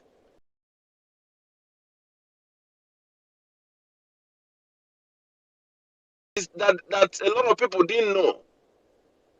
But people, we are just pretending that such a thing never happened, that such a thing we are not happening. So it's good that what he's saying right now is coming out, and a lot of people that we are doubting what so many of us has been shouting for donkey years now are beginning to understand exactly the structural problem of Nigeria. Sheikh Sani made a tweet today and he listed some prominent clergymen in southern Kaduna that has been murdered under the Rufai's regime. The guy didn't even place a single call, not even one, to condone the family or to send his sympathy to the people of southern Kaduna. Under this man has been martyred. And so when Rufai is telling you that their plan is actually to decimate the Christian community so that they can have eternal domination over them, don't take him lightly. He means what he's saying. And the action of the last 8 years have actually shown you what has been going on. So this guy is not something. It's not, I think the last person that said something about there should be Rufai should be brought to book by actually sending him to International Criminal Court, since the justice system in Nigeria cannot actually go after him. That's obvious. We heard a lot about hate speech, hate speech, hate speech. Tell me which other hate speech is greater than what Rufai said in that video. That up till now, Rufai is still walking the street of Kaduna or Abuja, wherever he is. Some people have said that this guy is trying to build himself to be like a Buhari successor. He's trying to manipulate the religion to be able to, so that the others will see him as a religious person, the face of Islam in the north. But actually, I don't believe that Rufai has that clout of Buhari. He doesn't. But what he's doing is far more greater than what people think that he's doing. Because if it's just ordinary, okay, let me position myself as a religious face. Why go ahead to start wiping off entire ethnicity? Why are you doing this? And then he was actually speaking in numbers. He's telling you that the numbers they have in Kaduna, there's no way every time they field Muslim, they will have the numbers to win. Invariably, he's telling you he has succeeded in decimating the numbers of the southern Kaduna people that can actually make them not to win the election. If my history serves me right, the Kaduna population used to be somehow between 50-50 Muslim and Christian population. Or maybe a little bit 48-52. But right now, with what they have done in southern Kaduna and what they are doing in the middle belt, is displacing the Christian communities, and that is intentional. It is intentional. And so when you have a lot of the Christian communities in IDP camps, it's intentional. Few months back, we read that some people in Benue are shouting that they want to go back to their communities, that they've been in IDP camp now for 5 years, and their communities are being taken over by other people, by strangers, by intruders. Their communities are being taken over. So all these things are calculated intentionally to displace people and then for religious domination. And sorry about it, there are a lot of good Muslims in the north that do not believe in this, but unfortunately it's happening. It is. And they are doing it because they want to use it to perpetuate themselves and perpetuate their generations in power. They are not doing it because they like Islam. They are not doing it because they are good people. They are doing it because of political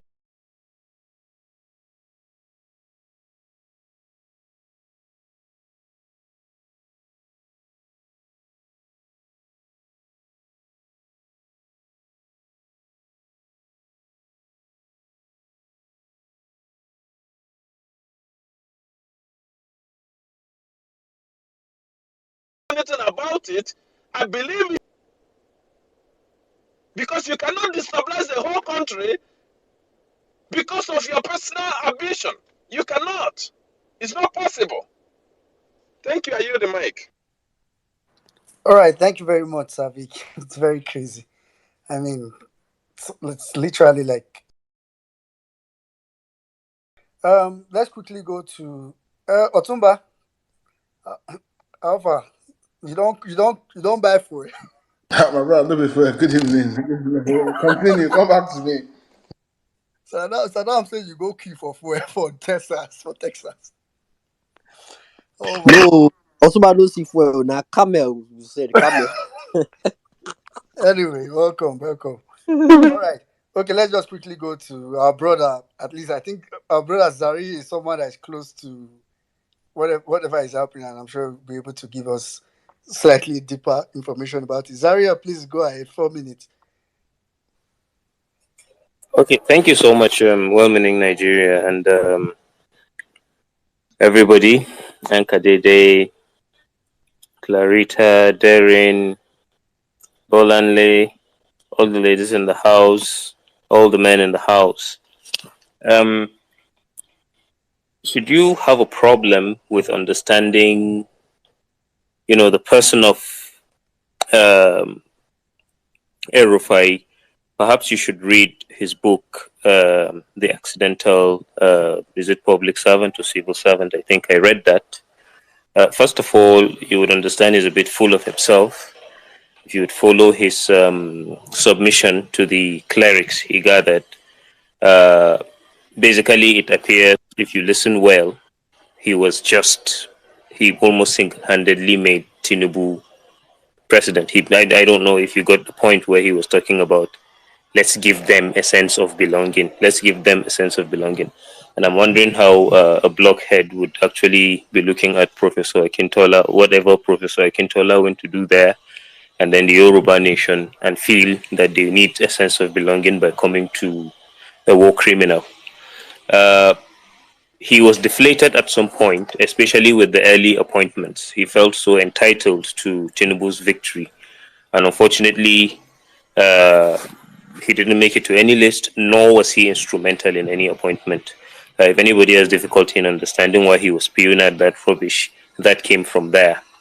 Now, with the issue of religion, it's easy for him to pick on that because once he can't get it, he would create the dummy and begin to punch it, the way most of the Baptists were doing. When they come around and look around our spaces, they go and set up spaces somewhere and they create a topic and then they massage each other's ego by saying that this one says this and this one complements and this one complements without any objectivity. I will take us back to a few things that I feel his utterances should actually put everybody on his toes. To be quite honest with you, he's a coward. Let's just get it straight. Even though he has worked hard to give the impression that he has always been a rich man before he got into government, it's a lie. That you pulled him in, made a lot of money from BPE, became minister, showed himself, and came. Now, I want to say this. He would not have been anywhere close to the government house in Kaduna if not for architect Bala Bantex. He didn't have favor with, the Muslims who are predominantly in the northern part of the state, nor did he have with the Christians who are predominantly in southern Kaduna. But he was quite strategic in picking architect Bala Bantex. Bala Bantex could run on any political party in southern Kaduna and win whatever he was contesting for. And I'm picking that particular name in order because once they got into office, something began to happen like a certain pattern. The man became ill and then his health began to deteriorate until he got to a point where, like any one of us, knowing fully well I'm not going to survive this. He lost interest basically in governance, politics, whatever strategy it was. So it basically crippled him at some point. Now, so a lot of people felt, for instance, a lot of people were heartbroken with the outcome of what went in when Bantex deputized for Rufai. But clearly, you would understand he needed Christians to get to become a governor. But once he became governor, the next option he would do is this. Like Ibrahim would say, he hasn't alleviated the poverty of any Muslim. Frankly speaking, you don't have more educated Muslims as a result of Rufai. You actually have those that can't go to school. The simple reason is because I think over 20,000 civil servants, he sacked them. I don't know how many got their entitlements. He has destroyed homes of people that have had their homes for more than 2 decades with their COOs and every document you need. He has destroyed mosques. He has done a whole lot of things. He has made mockery of late Eradua, which primarily I think that was my starting point of disliking him. And like I said, if you have a problem of understanding how much of a psychopath he is, that favorite child of his, the morally bankrupt one, that morally bankrupt prick that he afforded a seat in the Federal House of Representatives is a typical example of the best that can ever come out of that person. And when you talk about that, so our country is quite close to something very dangerous that most of us are not talking about, because when we were talking about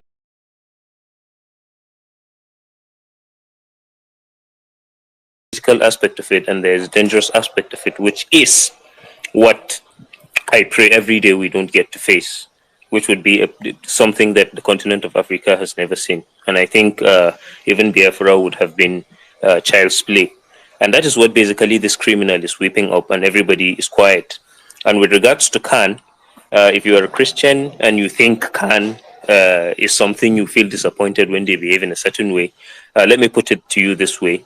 If somebody steals the key to your house and you say, someone took the key to my house, and each time I travel, my wife says, a man is trying to open the house and get in.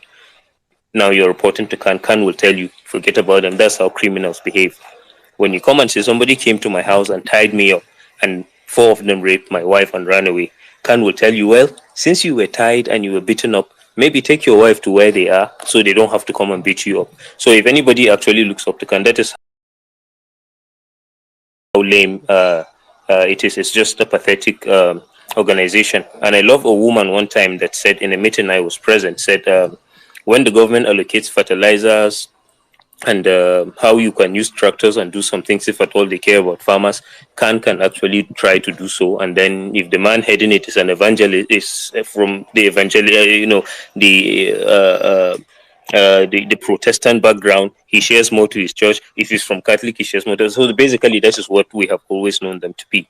Now, in that regard, what I'm saying is that when Erufai makes his submission and he pulls in Professor Akintola and he makes a statement that the Yorubas from the southwest, they are Muslims, they can't contest because the Christians will say this. Now, this is basically where I would call the attention of the likes of Jimmy, Otumba, and anybody from the southwestern region.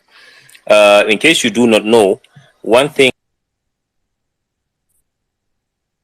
also from any other is basically your nationhood, your sense of nationhood. I have never met a Yoruba man who is a Christian and thought about them differently. Because basically what we say is they are Yoruba. So it doesn't matter whether they go to mosque, whether they go, because to the best of my understanding, that is how I grew up. Even when I served in Okela Orogun in Osun State, it has never been an issue. Now, when criminals like this begin to use influence to do things like this, it tells you a whole lot of things. Tinubu, particularly, Fashola, and all of those things, to a typical northerner, and we've said it before, when we've had clerics say it, they are basically not seen different from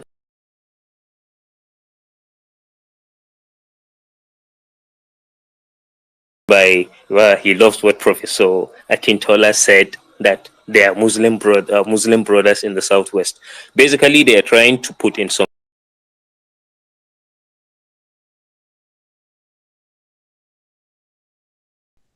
that quite celebrated the killing of Bora at some point. I think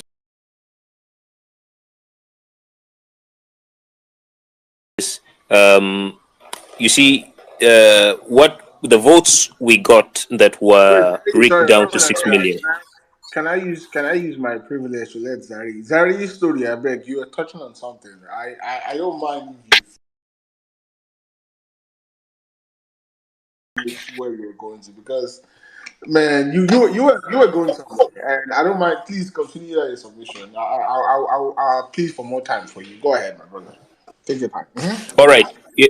Yeah. So, okay. I wanted to just round up on, the court thing we're doing and all of that. But let me just in a couple of seconds, round up on Rufai. So we are heading to something dangerous. I think with Jimmy, we chat a lot with Jimmy, and I always say to him, Jimmy, I don't think I'm a prophet, but I don't like the things I've been seeing from the past 4 years and all of that, and not necessarily believe it's going to happen, but it's likely going to happen. That this very mandate that some of us are just being optimistic about, it's actually going to happen. Now, what these people are trying to do, what the likes of Rufai are trying to do, in case you don't know what an Islamist is just somebody that is not necessarily religious, but someone who understands the manipulation of religion to achieve his aim. You have them in the Middle East who are doing their opium stuff and know very well how to use religion to cover it. And down here, we know the thieves and all of that who equally use religion. You have them also in the Christian faith and all of that. Now, the major problem is that we are not putting that on the table. And basically, that is where this criminal comes in. When this mandate is taken, he doesn't have the proof in court. He doesn't have anything to prove anything. The only thing he needs to do is to activate the people that he has been able to fool, which simply means Islam has won, Islam has exerted its dominant, and the infidels are trying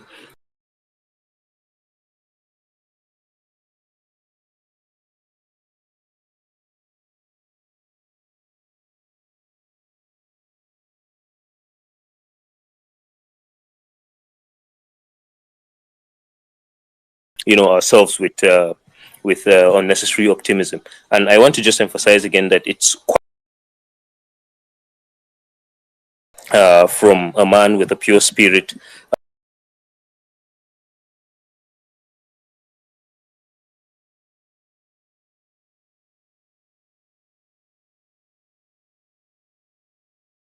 a man behind whom people from different parts of the country unite, people that have never seen me before.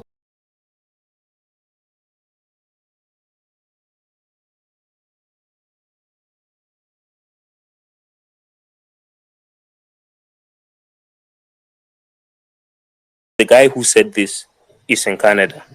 And then someone said, "Oh, I saw you at the protest ground. I always thought across religions and ethnicity. Not exactly because anybody primarily campaigned, let's unite around this. No, no, no, no, no. For the first time, we have a national product, and that's Peter Obi. And frankly speaking, that is the only thing. That is the only thing that will save this country the evil that is coming. Otherwise, I don't know. A friend of mine calls from the US, and I tell him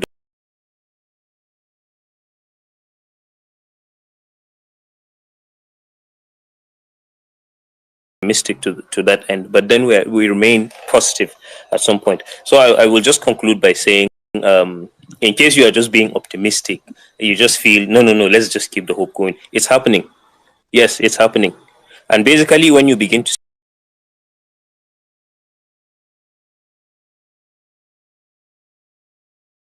see videos like this leaking out, it is the next alternative they are trying to build up. If when actually not if when they finally lose, because frankly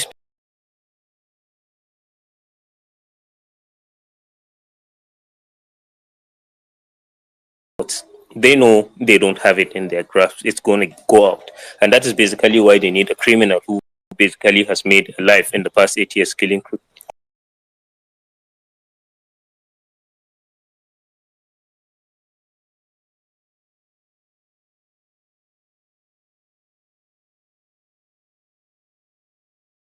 moment. So thank you so much for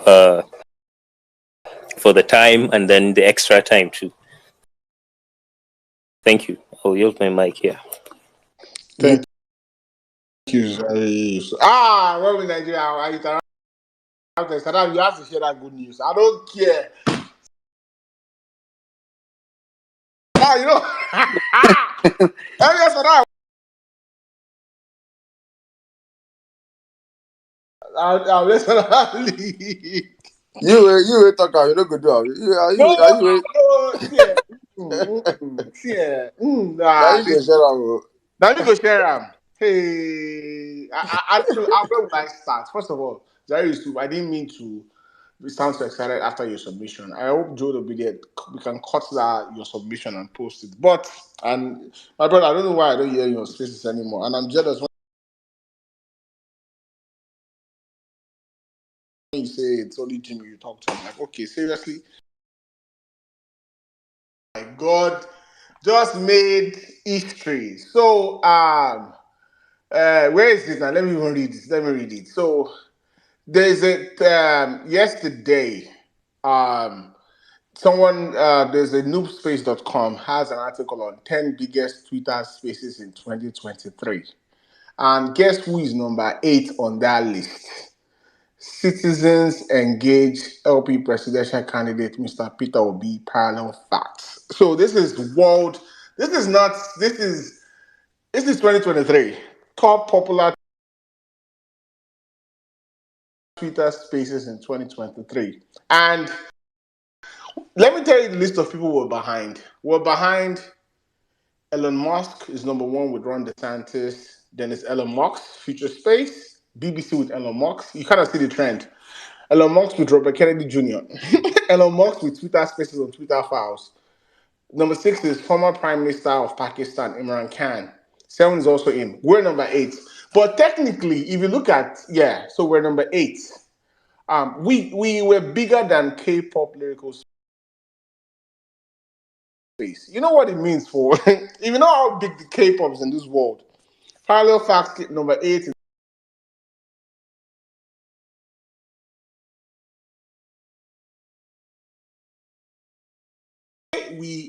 this is, I know parallel facts,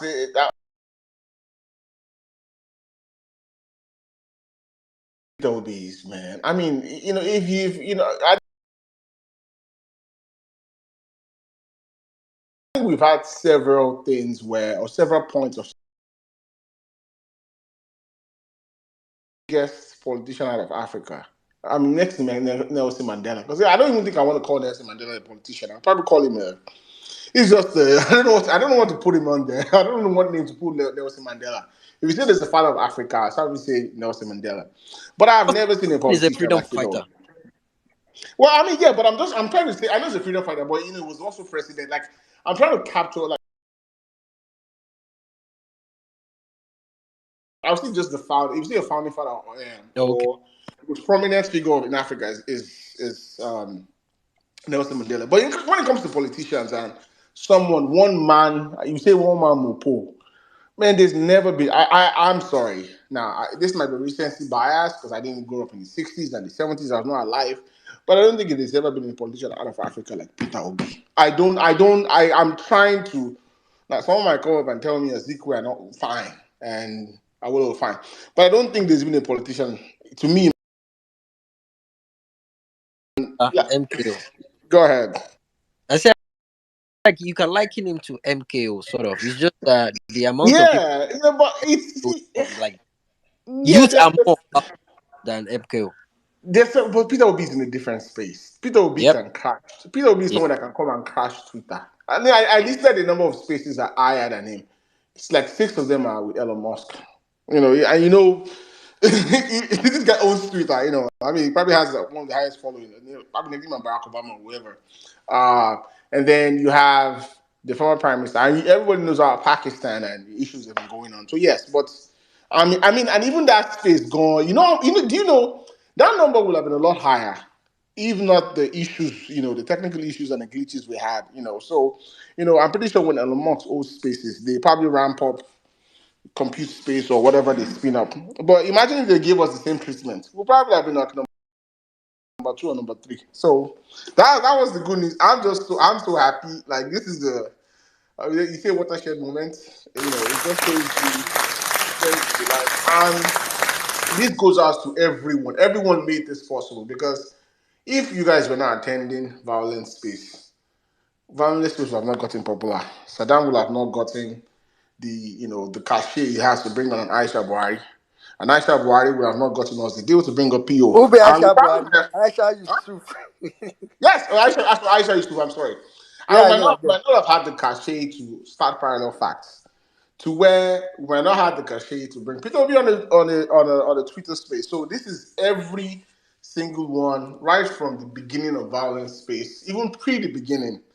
We sometimes it's hard to take victory lap over the last couple of months, but this is one I'm going to enjoy. And I'm going to enjoy and bask in this for the next couple of days. So big shout out to Saddam, Emir Saddam. I don't think I've given his flowers in a long time, ever since his birthday. But the brain, the vision behind Parallel Facts, Archie. A lot of people really, I can keep going. Well-meaning. I'll start mentioning names because we're getting official. Tubadike, my chief editor that will fight all the time, Mr. Deco. Tosin, Israel. I mean, so all our sources, Chigoze, like so many people, our business team, Honorable Clarita, Ogateke, Very Wise, Madam Bolanle, well meaning. I'm calling names, I don't care. I'm going to bask in this. Daring, who else am I missing again? Please remind me of all me Nigeria. Call the names. Otuba, you want start Kelvin, eating Mr. enough you Paris. finish. You want start eating enough you finish. I don't start time because this Don't Nigeria. forget the Sataris. Yeah, I don't call her Kevin. You too, Jimmy. So thank you to everyone. Where I know we are barely 30 days, and even the numbers I'm saying just from a 30-day old, well, not 30 days yet. We know we can improve. We have a lot of way to go, but we will not be here without obedience. So thank you, everyone. So now back to you. Oh, my brother, thank you. Guys, thank you very much. I just I just the chill. Guys, thanks very much. Honestly, I think Otumba have said everything that we can say. It's been God. It's been one long journey, and I think while we are moving, we are still calibrating, and I'm still like me. I don't know how as Otumba that to backs in the moment, but I just feel like we have a whole lot more to achieve. My brother, we have to. We have sometimes you have to Our work day. take. You I you don't don't work. say work Right plenty. now, I'm working. I don't talk out to, but Uh, you at some point, you I don't think say you don't say competition day. So I don't beat you. I will beat you. That one no day. you Well, don't just feel you're not give it fit. up for. I'll You calm don't down. dey fit. Give it up for What? me. Well, thank you Just very give much, it. my brother. Too. I just have to say thank you. You're an amazing person. Many people will see us up here. They don't understand the battles we have all through the day. The back and forth, the push, the sacrifices, having operating from different. It's guy. I don't even know what to say, but God bless you so much. You've been one very strong blessing to me and to this team. Tumba, I do not take anything you do for granted. You yourself, Sha. Someone that wakes up by 3 o'clock, 4 o'clock in the morning, his time, and you just trying to make sure that things are going on well. You are one amazing brother. Thank you so much for all you have done and all what we will see achieve in front of us. I think this celebratory part, no be waiting. I don't sabi this It's one. not. I don't think it's necessary celebration. It's just we're I, just I, we're I- taking yeah, it. Yeah. I understand the amount of work put in, but I know there's a whole lot in front of us that we have to achieve, and we still have to work harder. Because what people we're up against are people that don't sleep, they don't rest, they want to make sure this country gets down. I just want to say shout out to every member of the team. You guys know I don't know how to call it names because I maybe already did. I exposed like all of them. Otumba Sabigo, many of them don't want me to call their names, but I Otumba don't care. Otumba know Me the and hear them word. together. You know the hear word. You don't call their names, they go come meeting for you. Up here with me, Wembley, Nigeria, Jimmy, Guy. God bless you guys a whole lot.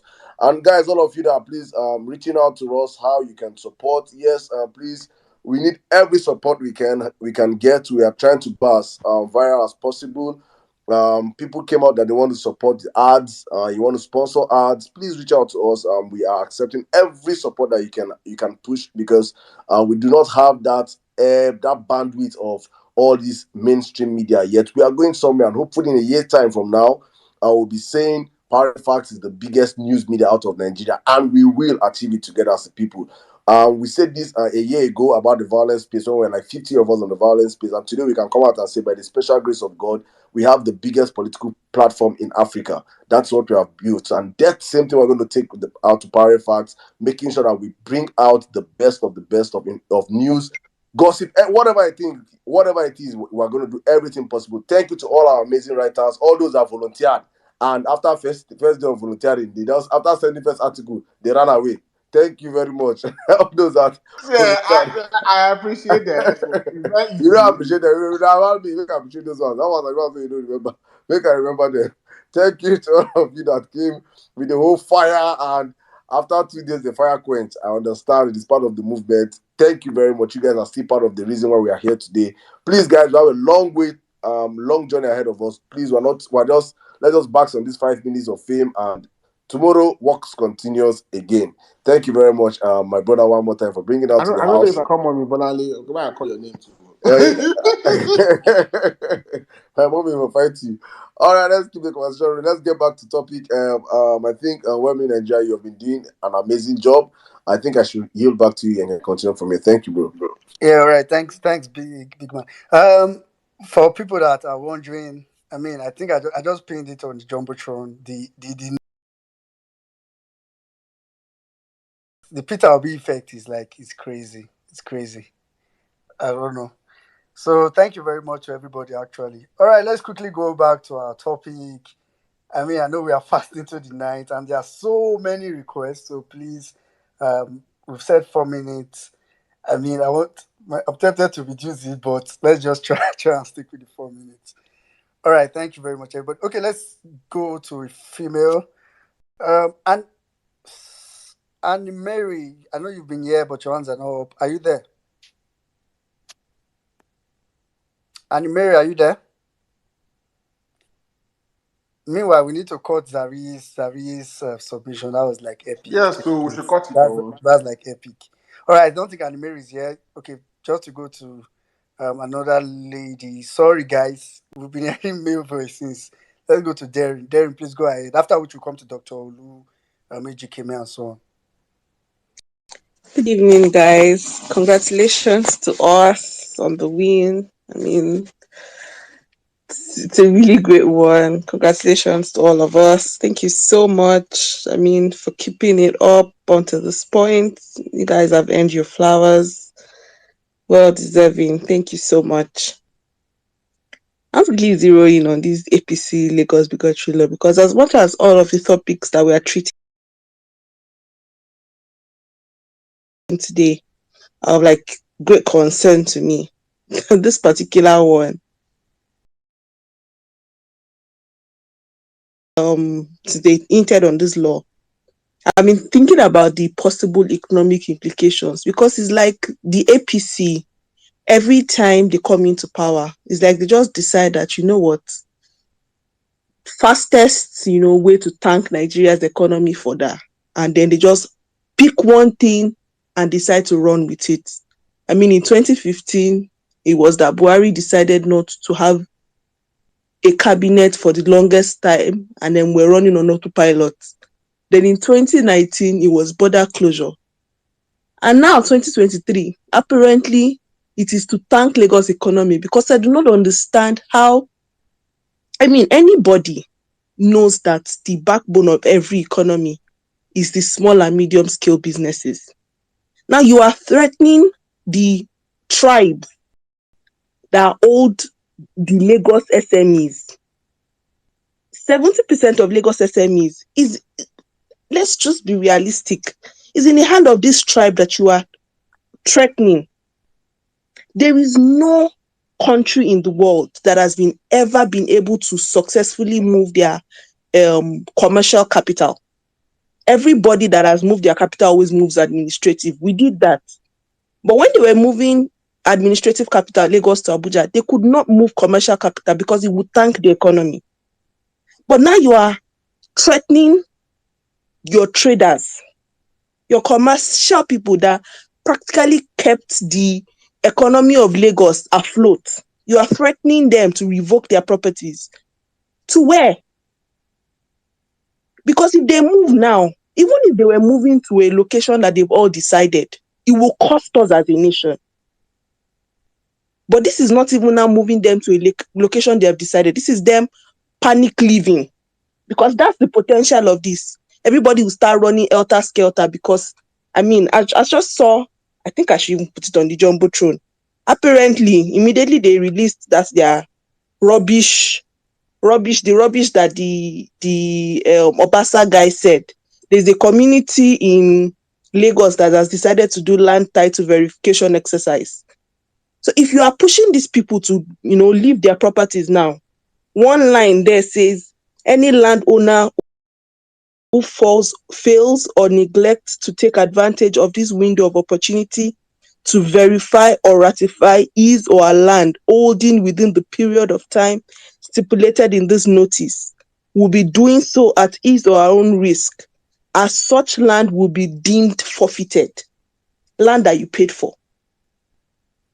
So if they cannot own their land and they cannot own their businesses, because at the end of the day, businesses are done on land, right?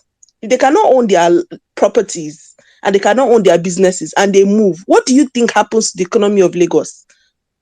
And if Lagos is the commercial capital of Nigeria, what do you think happens to the economy of Nigeria? Like, you people have done all of these things to wreck the economy, and somehow is,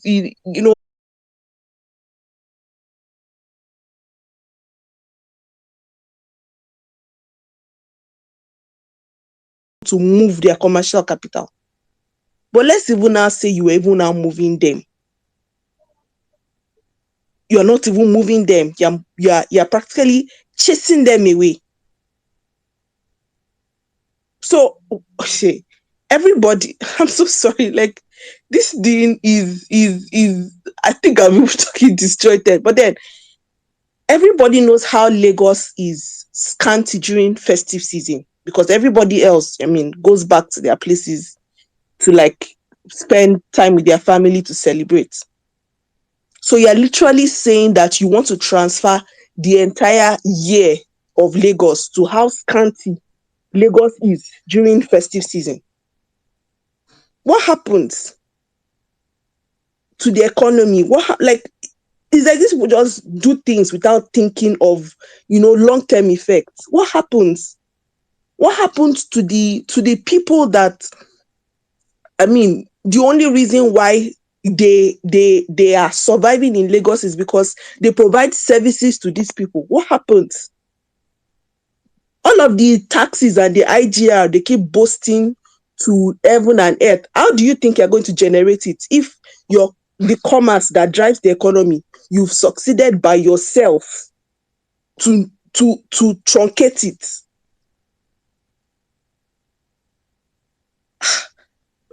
I don't know, because I saw a lot of people, people were now pontificating about it. People are thinking, let them go safe. Let them go. Let everybody day their day. And let's see how it works out now. Because it will not just, it would affect them short term, because they will lose their capital, they will lose their property, they will lose their businesses. But long term, all of the taxes that you generate from that, where do you think that goes?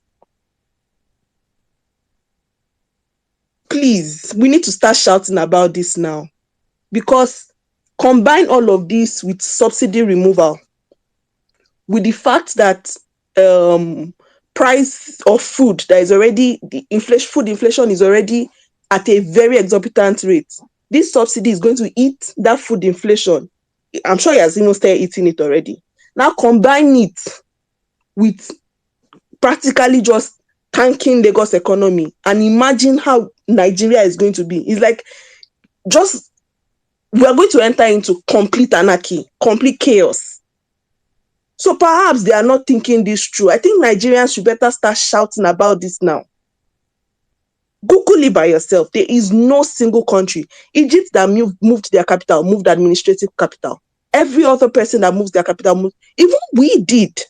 We moved administrative because it is practically impossible to move commercial capital. And once you do that, once you tamper with the commercial capital of any country, you have killed the economy of that country. So it would affect everybody. So I think this is something that we all need to start screaming about.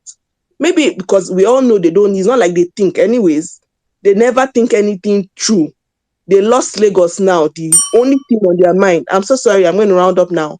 The only thing on their mind is how to prevent that. It does not matter if they have to cut their head off to be able to prevent that. But in doing that, it would affect the whole nation. So perhaps we all need to start shouting about it. Because when it happens, I mean, it's the whole country that will feel it. Thank you. All right. Thank you very much, Darren. Thank you very much. I mean, sometimes in Nigeria, I think we just do things. We are very myopic, and I mean, almost literally all of us in Nigeria, we just look at the immediate. We don't look.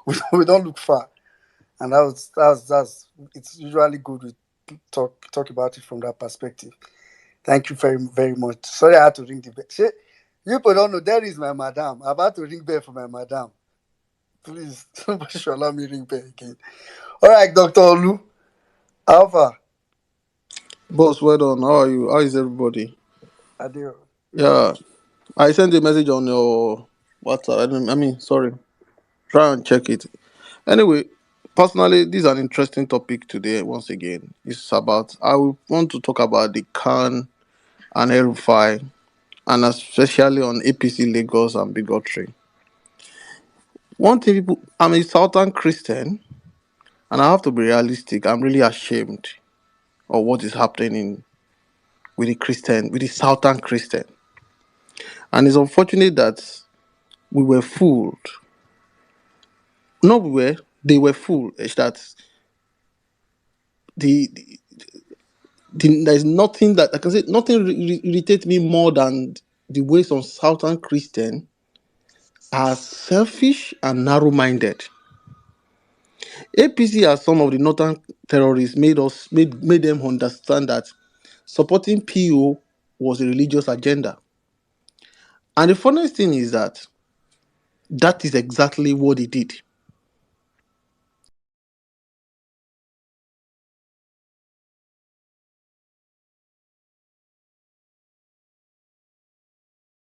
Against PO because of Muslim ticket.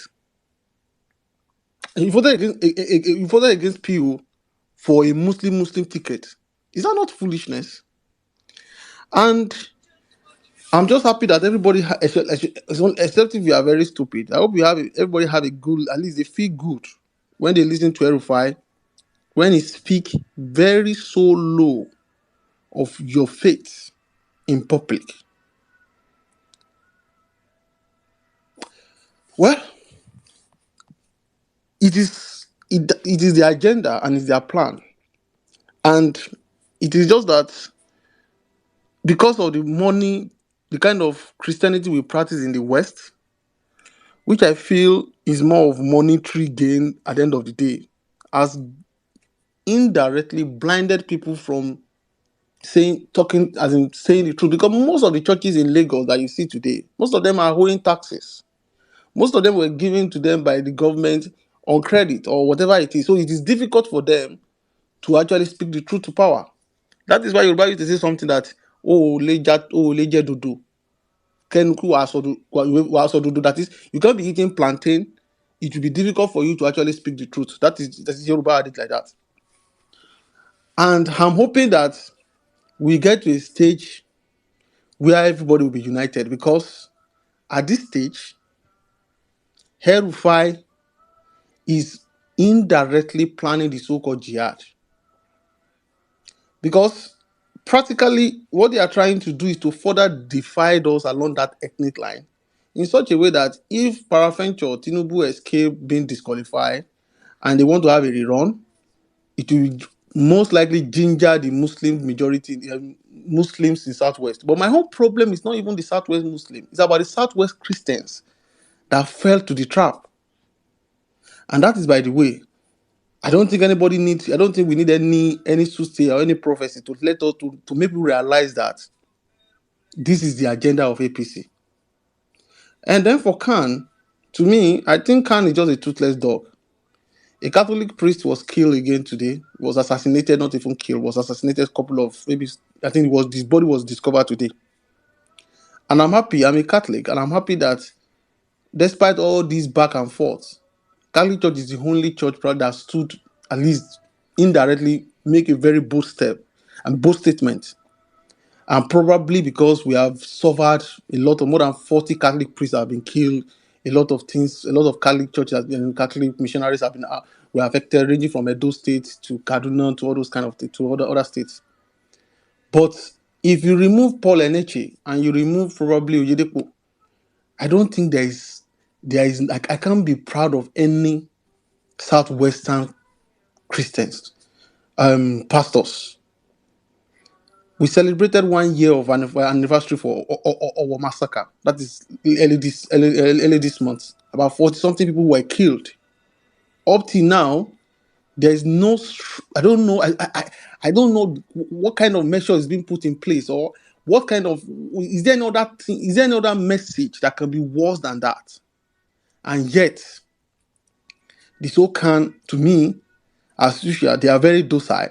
I've not make a very strong statement condemning the heart. Imagine, before I round up, imagine this probably one Catholic priest or one pastor that says that we are pushing for PO because of these ideas or because of Christianity. Do you think Muric, there's one that's Muri, M-U-R-I-C in the Southwest, they will have visited all these radio stations in the Southwest?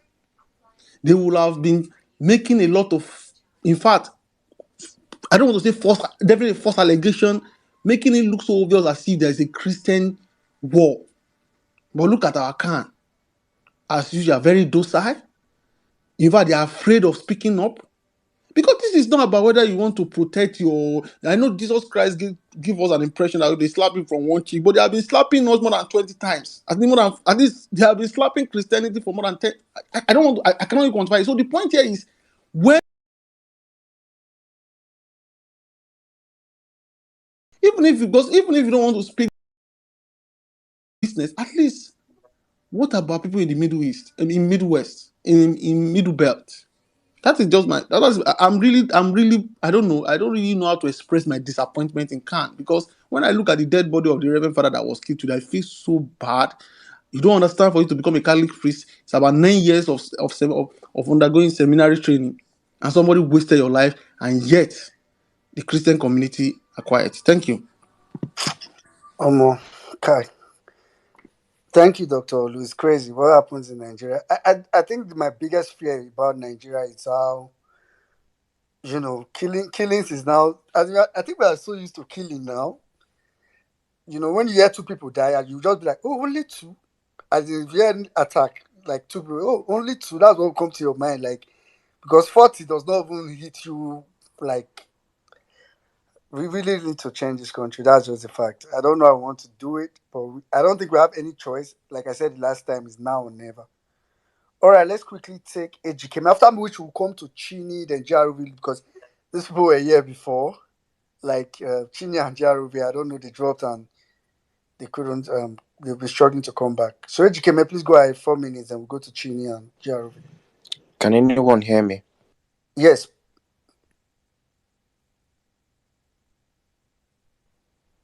AGKM, go ahead. You don't smoke colos. After you talk, can anyone hear me? Is it my turn now, please? Yes. Are you on colos? No. I can hear you, Saddam, but I'm not sure I can hear a well-meaning Nigerian. Oh, okay. Okay. Your network is on colos. Shall I make sure you can hear my bell? All right. Okay. I think it's my turn now. All right. Thank you very much, Oga Saddam. Well-meaning Nigerian Otumba. You guys are laughing at me. Well, I think today's topics are very straightforward. They are timely, and I would like to personally address it this way. You see, the PEPT, we have 100 days, according to well-meaning Nigerian, for the tribunal to fling this criminal drug baron away from Nigerians and from the screens of Nigerians who are already traumatized. And that will bring us back into a true Nigeria that everybody will be proud of. That is number one. And now, the cumulative effect of that tribunal judgment will mean that a lot of things would have been gone, like subsidy. Now, most of these criminal elements that we see now, two things will happen. It's either they scamper for safety and beg for leniency by the time the law will be on them, or those who still have visas to travel out of Nigeria will flee. Now, you people should mark these things I'm saying, because I like the stress. I have said it before. I like the stress that Peter Obi and the Obedient Movement and Labour Party are going through right now to reclaim their mandate. So that by the time they get to this government that we are all hoping that they do through the judiciary, they will have no other choice than to just focus on what is right, focus on delivering their promises, focus on allowing the law to take its course on everyone and anyone found wanting. Now, for the issues of El Rufai, that I always call the Tasmanian devil of Kaduna State, it didn't start today, obedience and distinguished Nigerians. This is a man that in our previous elections looked at the international observers who came to observe our elections, because perhaps the international observers weren't actually saying things that worked in tandem with his party as at that time. He opened his dirty mouth to say that these guys, if they don't stop, talking about our elections, that they were going to leave Nigeria in body bags. Nigerians must not forget, history is something that guides you within the present and, of course, in the future. History does not lie. A leopard cannot change his coats. This is the dangerous guy we're talking about. And I was in a space where, no, not a space. I was an interview where David Hundeyin was talking about El Rufai as presumably the most dangerous person now in the North. And I agree with him. Listen, El Rufai might as well be part of those people that the US have banned. So this vitriol, this religious bigotry that he's trying to spin up right now is the Egypt that we're coming from, the Buhari era, which is gone. We cannot have somebody like this talk about Nigeria and Nigerians in this fashion and manner. So he must be called out. And not only are we to call him out, we're supposed to hand somebody like El Rufai to the international community to judge this particular case, because this is a clear case of bigotry, a clear case of hate against a particular religion. So if he goes to ICC, he will not go scot-free.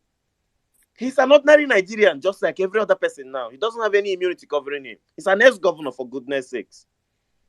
So this is a warning to him to desist from heating up the politically and using religion to do it. We are far gone from that era. We're talking about things that will make Nigeria work, things that will bring, the much needed dividends of democracy. The northern clerics he's talking about should look around their environment. Where do we have the highest number of poverty indices? It is still in the north. That is where we have the highest number of our Almajiris begging like cockroaches on the road. He will not see that. Our principal keeps telling us which tribe buys bread cheaper. Everybody is suffering subsidy now. So let us remember that people like El Rufai and their narratives must not hold anymore in Nigeria, anywhere. Then again, the effects of Peter Obi becoming the president, and I close with this. You see, the hate and the tribal bigotry that is emanating from Lagos is of two classical things. One is they cannot, for the life of me, understand how Peter Obi won Lagos State with a landslide. That is number one. And then two, the idiots that are in government, most of them who do not understand, what politics is and lack the education, obviously on Kolos, are now trying to spin up another tribal hatred. Just like one of the speakers said, if the people who hold the tax and the revenue generating formula of Lagos State leave Lagos State, just like when the non-indigens, the supposed non-indigens, because I'm so sorry to use that word, nobody is supposed to be called a non-indigen, but those who are residents in Lagos but may not necessarily come from Lagos, by the time they leave in Christmas, Lagos is like a desert. And yes, it is going to happen again. Let me also predict. With the Peter Obi presidency, he has already gone to Port Harcourt to say that another port needs to spin land. So for those who are smart into this vision Peter Obi is seeing, that is when we will decongest this Lagos and Apapa ports. That makes that speaker that is on Kolos think that this is a time to hit at the Igbo. But please, for now, 100 days, we should remember, 100 days from now, the tribunal must have been given a judgment that would enthrone Peter Obi as the next president of Nigeria. And we fling these drug baron criminals away from our faces. Thank you very much, Women in Nigeria. I see your hand. Thank you all for this opportunity. Kudos to Parallel Fast once again. We have made history. Obedience, beat your chest and hold your heads high. You guys are too much. Thank you very much. I yield the mic. All right, thank you very much. I'm sure you couldn't hear my bell, Seth. So, all right, but that's fine. Thank you very much. All right, okay. Let's quickly go to Chini. Let's do 4 minutes. I mean, please, if you don't need to use the entire 4 minutes, it's fine. You don't have to. You can just do 3 minutes so that we can take more people. Thank you. Finally, I'm back here. Like since we started, I've not been able to do anything at all. Okay. Congratulations, Power Facts. Congratulations, Obedience. Congratulations, everybody. I'm just going to be as quick as possible because of time. I will focus my submission on Khan, on Rufai, and a bit on the PPT watch. So all I can say about Rufai is I think nothing good is coming out of that man. I see him as someone very desperate, seeking for attention, seeking for relevance, just want to be there, just want people to acknowledge something to him. And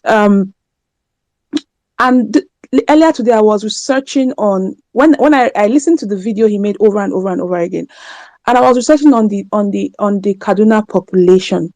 In 2013, Kaduna had 49.1% Christians and 50.9% thereabouts Muslims in 2013.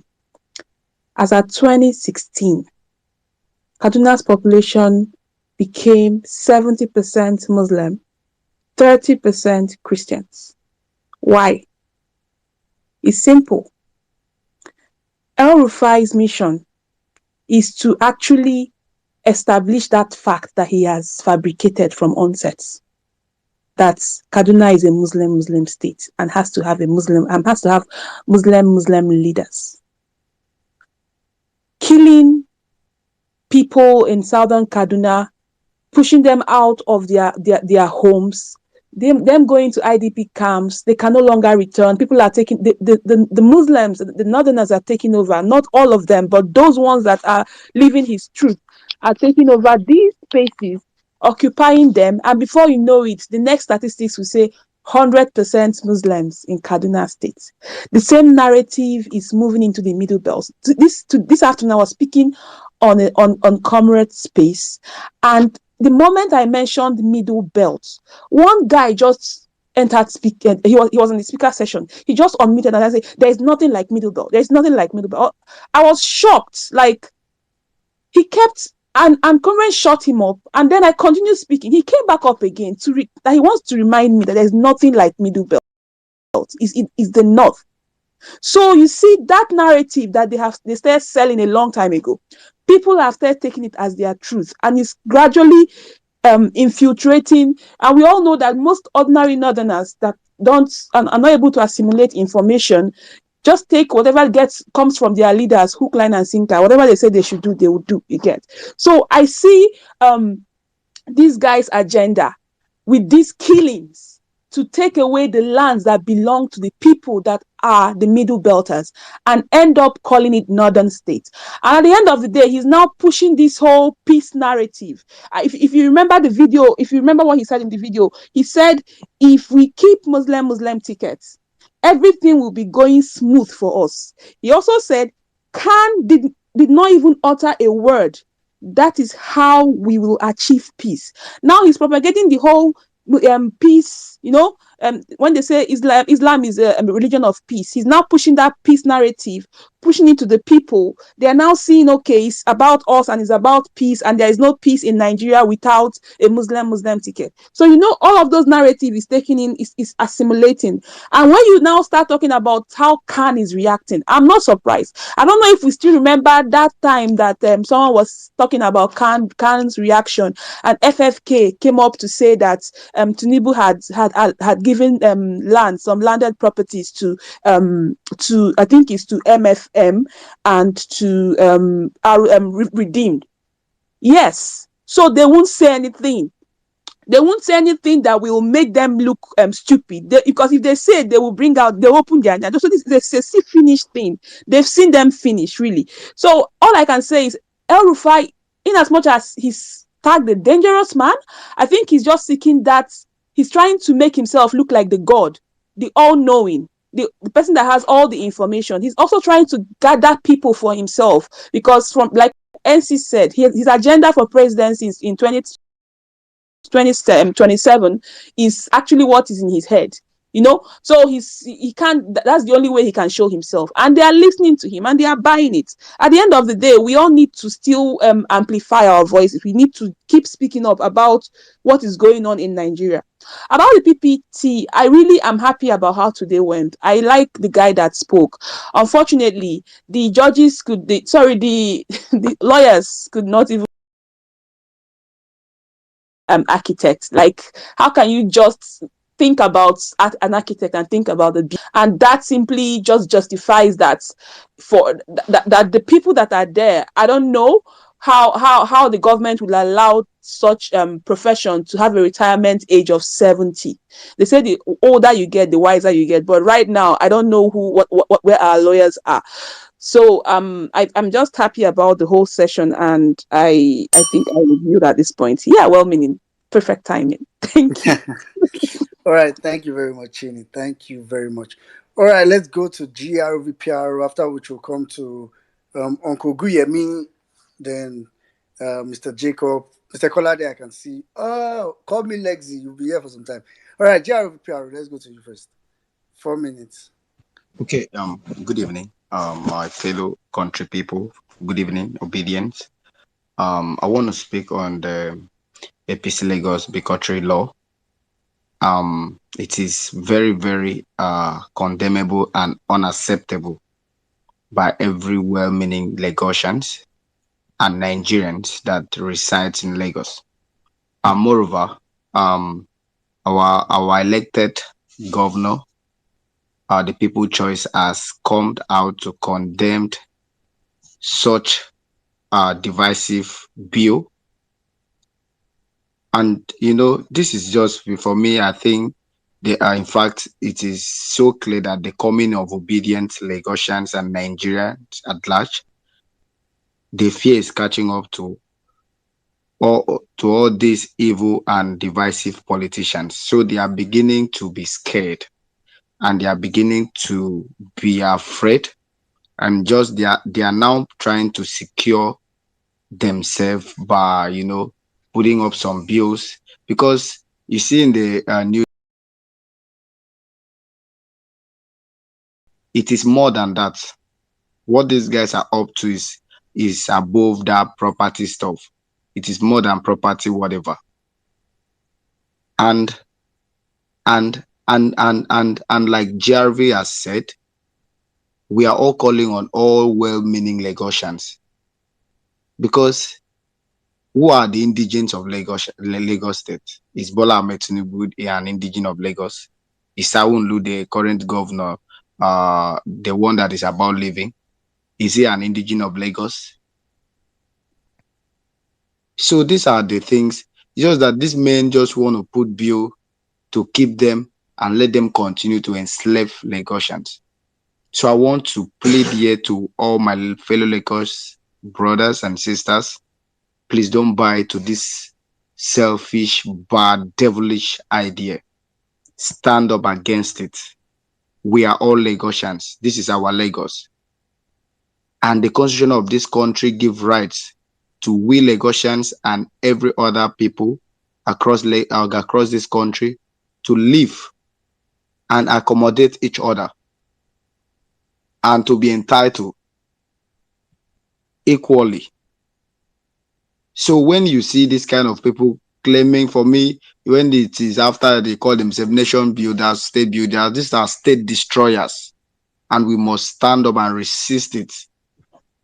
Please, elders, traditional rulers, everybody in Lagos, you must resist it. You must kick against it, please. Yeah, I see, man. I don't just want to talk much. Please, guys, and also, I want to plead here on this space, please.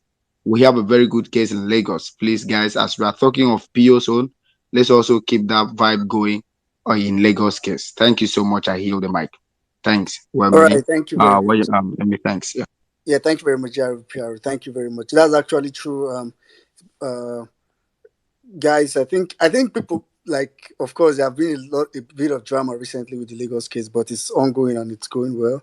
So every time now and then, we can also try to check up on that. All right, thank you very much, Jared PR. Uncle Kuyemi, I'll come to you. Lexi, call me Lexi. I've been here for so long. So let me just quickly take him for maybe about 3 minutes. Call me Lexi. Call me Lexi. Are you there? Yeah, I'm here. All right, sir. Let's do 3 minutes, sir. Yeah, good evening, everybody. Good morning, wherever you might be listening to my voice. Yeah, it's another opportunity to be here again today. Yeah, I said something about Rufai. Me, I'm not surprised. That is their plan, and it's working out the way they felt chance to. It is left to I and you not to give them a chance to breathe.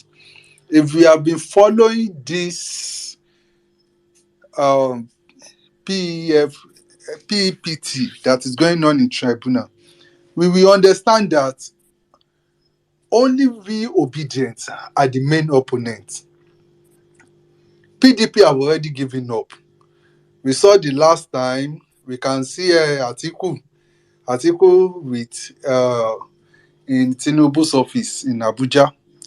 That tells you that these people have given up. The main reason PDP are still going to that court is because of Peter Obi is there.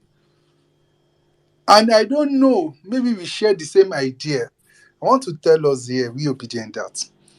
As they are calling Tinubu mastermind, he knows all, he knows everything. If that man had knew Peter Obi will go to Labour Party and it's going to be hard for him like this, he would have paid Dele Momodu to go and buy that ticket. Far, far, far. So that he's going to have a easy access, a easy flow, the way they have planned it. But God is bigger than them. It is left for I and you not to give up. The way we are giving them the best boost, let's put on more fire. It is we that we know what we are facing. They have nothing to lose because they have already eaten enough. It is our future they are toying with. It is our future they are joking with. As for me, Nigeria is being paused for now. Until that tribunal tell me who the next president is. And I know they won't want to fuck up. Kudos to the lawyers. So kudos to the witness they have gathered. Intellectuals. The first witness was a lawyer. And the second one right now is a software developer. What else do we want? That's enough reason for us to keep going, that we are on the right track. Don't let's just give up at all, at all. It is left for I and you. Whenever you come here, whenever you feel down, think of where you are coming from. Think of how far you have come. This is not the right time for us to give up. And I know it's going to lead to victory. It's going to lead to victory. It's just a matter of time. We are passing through the darkness now. And I want to say this. Please, obedience. Please mark my page. If possible, follow me. Put it on notification. The day I tell you people that I posted that, let's accept Tinubu, Egbemisepe Danu. Curse me. Curse me. I should enter bush. The day I posted that, I say, let's accept Tinubu and move on. Egbemisepe Danu. Curse me. Let me walk away. Please. Because me, I have accepted this fate. Me, I'm not going back. Petrol 500 naira. For how long are we going to suffer this? They are stealing everything, and it still is not working. I'm one of the voice for the voiceless. Give up. The day I posted this, that I say, let's give up, let's move on. And I want to tell you that anywhere, I will not allow any slander of Igbo on this app. I will be there to drag anybody because I'm not stupid. I'm a right-thinking Yoruba man. And I understand, I know what the real Yoruba wants. And we have chosen and we have spoken. Let's be honest with ourselves. It is turn of the Southeast, and we gave the right man the mandate. Give them what they want. Whatever they want to do with it, let's go with it. And we have chosen the right man. And I know I did. And let me tell you lastly, sorry, about this car and everything. See, let's just move on. My own is just, in the days of the apostles, nobody dare say this shit that this man said. Paul wrote a letter to the former church that don't ever try this again. But what happened to this, our own professors? It is what they will eat. Is it just people that I want to take serious? When I enter my room, I will pray to God. God is not wicked. He will answer me and he will provide what I want. God bless us, Lord. Obedience. You are my backbone. No, don't give up. Oh. The day I posted, let's give up. Etete. Drag me. Drag me from Thanks, anywhere. you don't do. You don't do. I love you. All right, thank you very much. I mean, to be honest, it's crazy. I have a particular theory that I think the court uses Atiku's case as comic relief. Then now, when I don't know, I kind of feel the difference between how the room feels. I'm not there, but from update, I can tell that even the court. I mean, today when LP wanted to call another witness, and the judge was like, "Hope he's not a cop. It's not an ex-copper." So I was like, okay, these people, they don't take Atiku case serious. Meanwhile, just to clarify, Atiku didn't go to see Tinubu. I know there was a news some time back about that, but that wasn't a real news. It was a picture where it was meeting, I think, PDP governors at Bauchi government house. So, of course, there was a picture of Tinubu in the background. So people initially thought he went to Villa, just to clarify that. But thank you very much, Lexi. All right, let's go to Uncle Guyemi, then after that, Mr. Jacob, after that, Mr. Colade, in that particular order. Please, maybe we can just try to do 3 minutes each because there are so many requests. Thank you very much, sir. Hello, Remini, Saddam, Tuba. How you guys doing? I want to firstly talk about this Rufai thing. It seems people are forgetting who was Rufai, and then how he became governor. Remember in 2011 or 12 when they started pushing the narrative, the person they were using to propagate the lies are Fashola and Rufai. Rufai is somebody who lies. I will not bring lie. For not being his eyes, it lies a lot. So, two, it's a very, if you listen to him,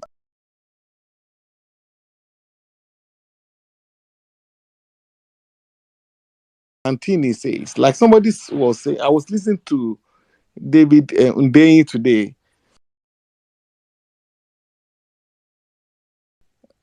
who goes around pretending, act to be nice, but it's very devilish and wicked. He's also full of lies. You know, Obasanjo has said it that he's a pathological liar that he can lie, and he lies a lot, and he lives in with that, and also is a religious bigot. But I will not blame Rufai. I'll blame our Christian brother. I saw one of our father in the Lord was with him, was calling him sir. You know, we've been long friends. Tunde Bakari and Co. You know, one time Rufai was in Tunde Bakari church before the election in 2014. It was in Bakari's church. People have forgotten. He was sitting in the front. He will be attending the service. He was there in all this, relating with all these Christians. So they've seen them see finish. How many of the churches in Nigeria open their books? How many of them are so transparent? How many, even Redeem said, you know how much they earn? You don't know how much goes to. So it's a see finish thing now. When they see you finish, you what will you do? Well, when they know that even from the Kaduna government, they know how much of the money that's went to a particular church. I don't want to mention them. I know. So they see finish things. So if what do you expect from that? The Christian community cannot talk. Somebody was telling me, was it not in this space or maybe somewhere, that they were killing people in Kaduna or maybe in one of the northern states. The camp president was living in his estate with having convoy and with the police escort and from the support of the government. And what do you expect such human being to say with these people? Is this so-called Christian leader? For me, I told somebody, I've said it several times. I was a pastor with First Square Gospel Church. God told me to leave. I left there. Nobody can tell me about church. Nobody can tell me about any church. Before Redeem became what Redeem is, we were part of the Redeem as at 1991. I was part of the big church. Redeem became a big church in 1996 when they did their Lekki. I know Redeem in and now. I know when they are small, when their camp was outside. I was the minister there before I left. I went to seminary with First Choir Gospel Church in Kodu. So I know a lot about church. And I know a lot about church politics. I've said it here in the space here that Inyi, who made presentation during the time of Tunde campaign, was the son of the first choir general overseer. So what do you want to say? Do you know how many of them how many of their children help to get job in the government? Do you know? And then you want them to speak against them? Do you know that every year Adeboye goes to Lagos State to do program for them every year? Maybe the first around January. They are all together, my brother. Don't deceive yourself. Every God for all, every man for himself. Please get to know God yourself. Take your Bible and read it. Even one of the best encouragement God gives is that people that call him inside, he will. So that does not mean we are bad Muslims. No, these people are only using religion. I said it here. My mother is Alaja before she was late. My father is a Catholic knight. I'm a Christian. My uncles are Muslims. My grandmother is the Yadini of Jebuland before he's late. So it's not about this. And I know Islam well. I want her in Islamic school. Sorry, 1 minute. Let me just give me this. So people should not believe that Rufai is talking about Islam. They have the kind of Islam they believe in. Their own Islam is not the Islam people practice. These people are political Islam. And the other guys who are Christian, they are political Christian leaders. So it's two of them, they are talking to each other. They are not talking to us. Because we know that who are the beneficiaries. How many of them rode on jets? How many of them enjoy houses? Right on. Where they get those money? Please, it's not about religious war. Then coming to Lagos, quick one. Please, if the Igbo people should allow them to be touched in Lagos, I will blame them. Igbos have been in Lagos before all these foolish guys. Who used to know?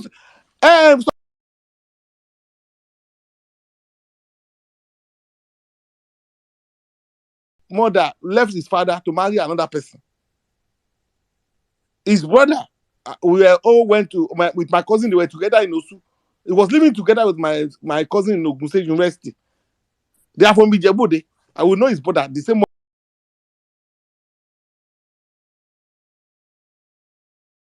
Ogun State, Ijewa side. So who are those people who are the Lagosians they're talking about? If the Igbo people allow them, I will blame them. It is them I will blame. Then you get ready and resist them. Bible says resist the devil, he will flee from. Resist them. Because you pay for the land. People, the majority of them have houses in UK. They pay for those houses. Why can't the UK say the houses is for the British or the Britons? What about in America?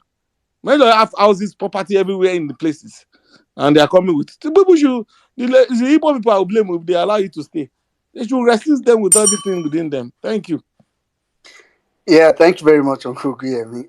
I mean, that's quite solid. I like the way you used to call where they are from. As if they are just across the street in Ogun State. And but it's crazy. Those people are not from Lagos and I'm telling you where they're yeah. from, not really. If Obasa is from Yeah. Onatari, go So and check it now. So Olu, I know him. His brother very well. You hear me? Oh, well, very well. The same mother, different father. quite unfortunate. Quite unfortunate. Live All in right. Ojota, sorry, K2. Ajelogo, that's where I grew up in K2. Ajelogo. I've told you several years in this place. Yeah. They are from Shomolu. Everyone you see that live from Shomolu, from K2, Ikodu down to Shomolu, they are Ijebu people. Anyone you see that live from Agege, Kiniko, all those from Abekuta, Egbado and Egba people. So these are coming. Anyone you see that coming from that Aja, they are Egba people. It's migration. So they should not. It's the Igbo people have been there. People have forgotten the history. I don't forget that Nnamdi Azikiwe was representing Lagos at the point. And if the Igbo people allows it to happen, I will blame them for it. That's okay. Unfortunate. All right, let's just quickly go to Mr. Jacob. Mr. Jacob, I know you'll be here for some time, so if you could just do this in 3 minutes, it will be fine. Mr. Jacob, are you there? Yes, I'm here. Yeah, go ahead, sir. Yeah, it's 12:01 here, so it's a new day here in Nigeria. Greetings to everyone on this space. I want to appreciate Prof. Emma Saddam, well-meaning Nigerian. Ogunyenda, I just spoke. Olade, every other person here, Jimmy, I heard you, and Tibolanle and Kadede, and everyone that is here. I've been here for at least a few hours, and I heard when Ibrahim spoke. Ibrahim and is still here. I thank God, that's an indication of what Nigeria, is and will be through the obedient movement. And I also want to talk on the fact that, just like the other speaker submitted, Rufai is a we live, we stay together, we live together. We're in the CDAs, we do things together. We do our job contributions, we do things together, we build together, and we don't have issues, except when it comes to politics. That's when you see these differences coming.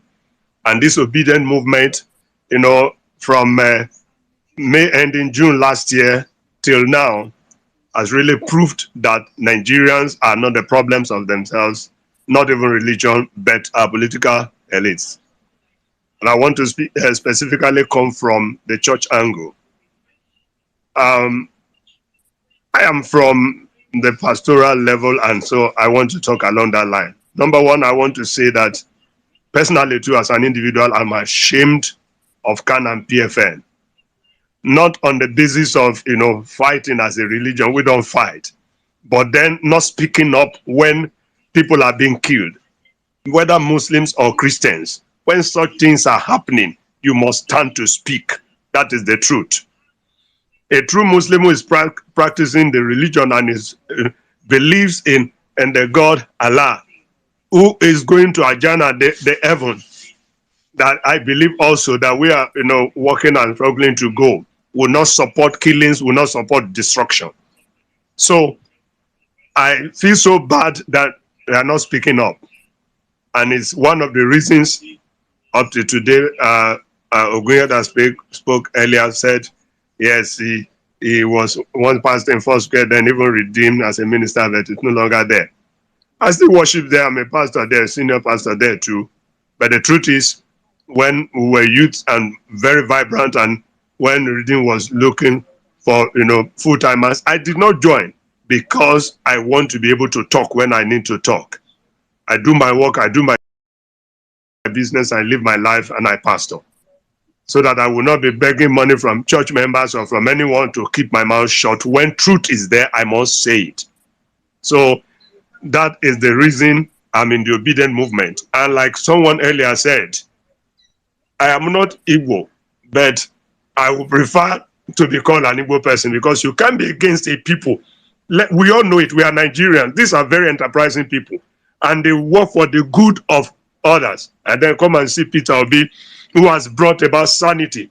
Look at the way we were contributing, and then using our time, our money, our resources to build ourselves to this level, from nothing to where we are, because of Peter Obi. And he said we don't give shishi, and indeed that was a thing. But Nigerians spend their money, our money, to bring the movement to where it is. So I know that the church has failed, and God will have mercy on the church, especially through CAN, through PFN, and the leaders of the church not speaking while people are being killed. So I trust that God will help us in this movement. I want to be the movement to continue beyond this level. Let's ride on. Thank God for facts, and we are part of it. We'll continue to move, and things will get better. A new Nigeria is possible. We will win this case at the end. I yield the mic. Thank you very much, Pastor Jacob. Thank you. I mean, I could relate to that, what you said. A lot of these other pastors that went into full time, it has a way of choking you. So thank you very much, sir. All right, let's go to Mr. Kola Day, after which we'll come to, please, if you want to speak on your speaker session, please raise up your hand. We'll come to Uncle Wistin after Mr. Kola Day.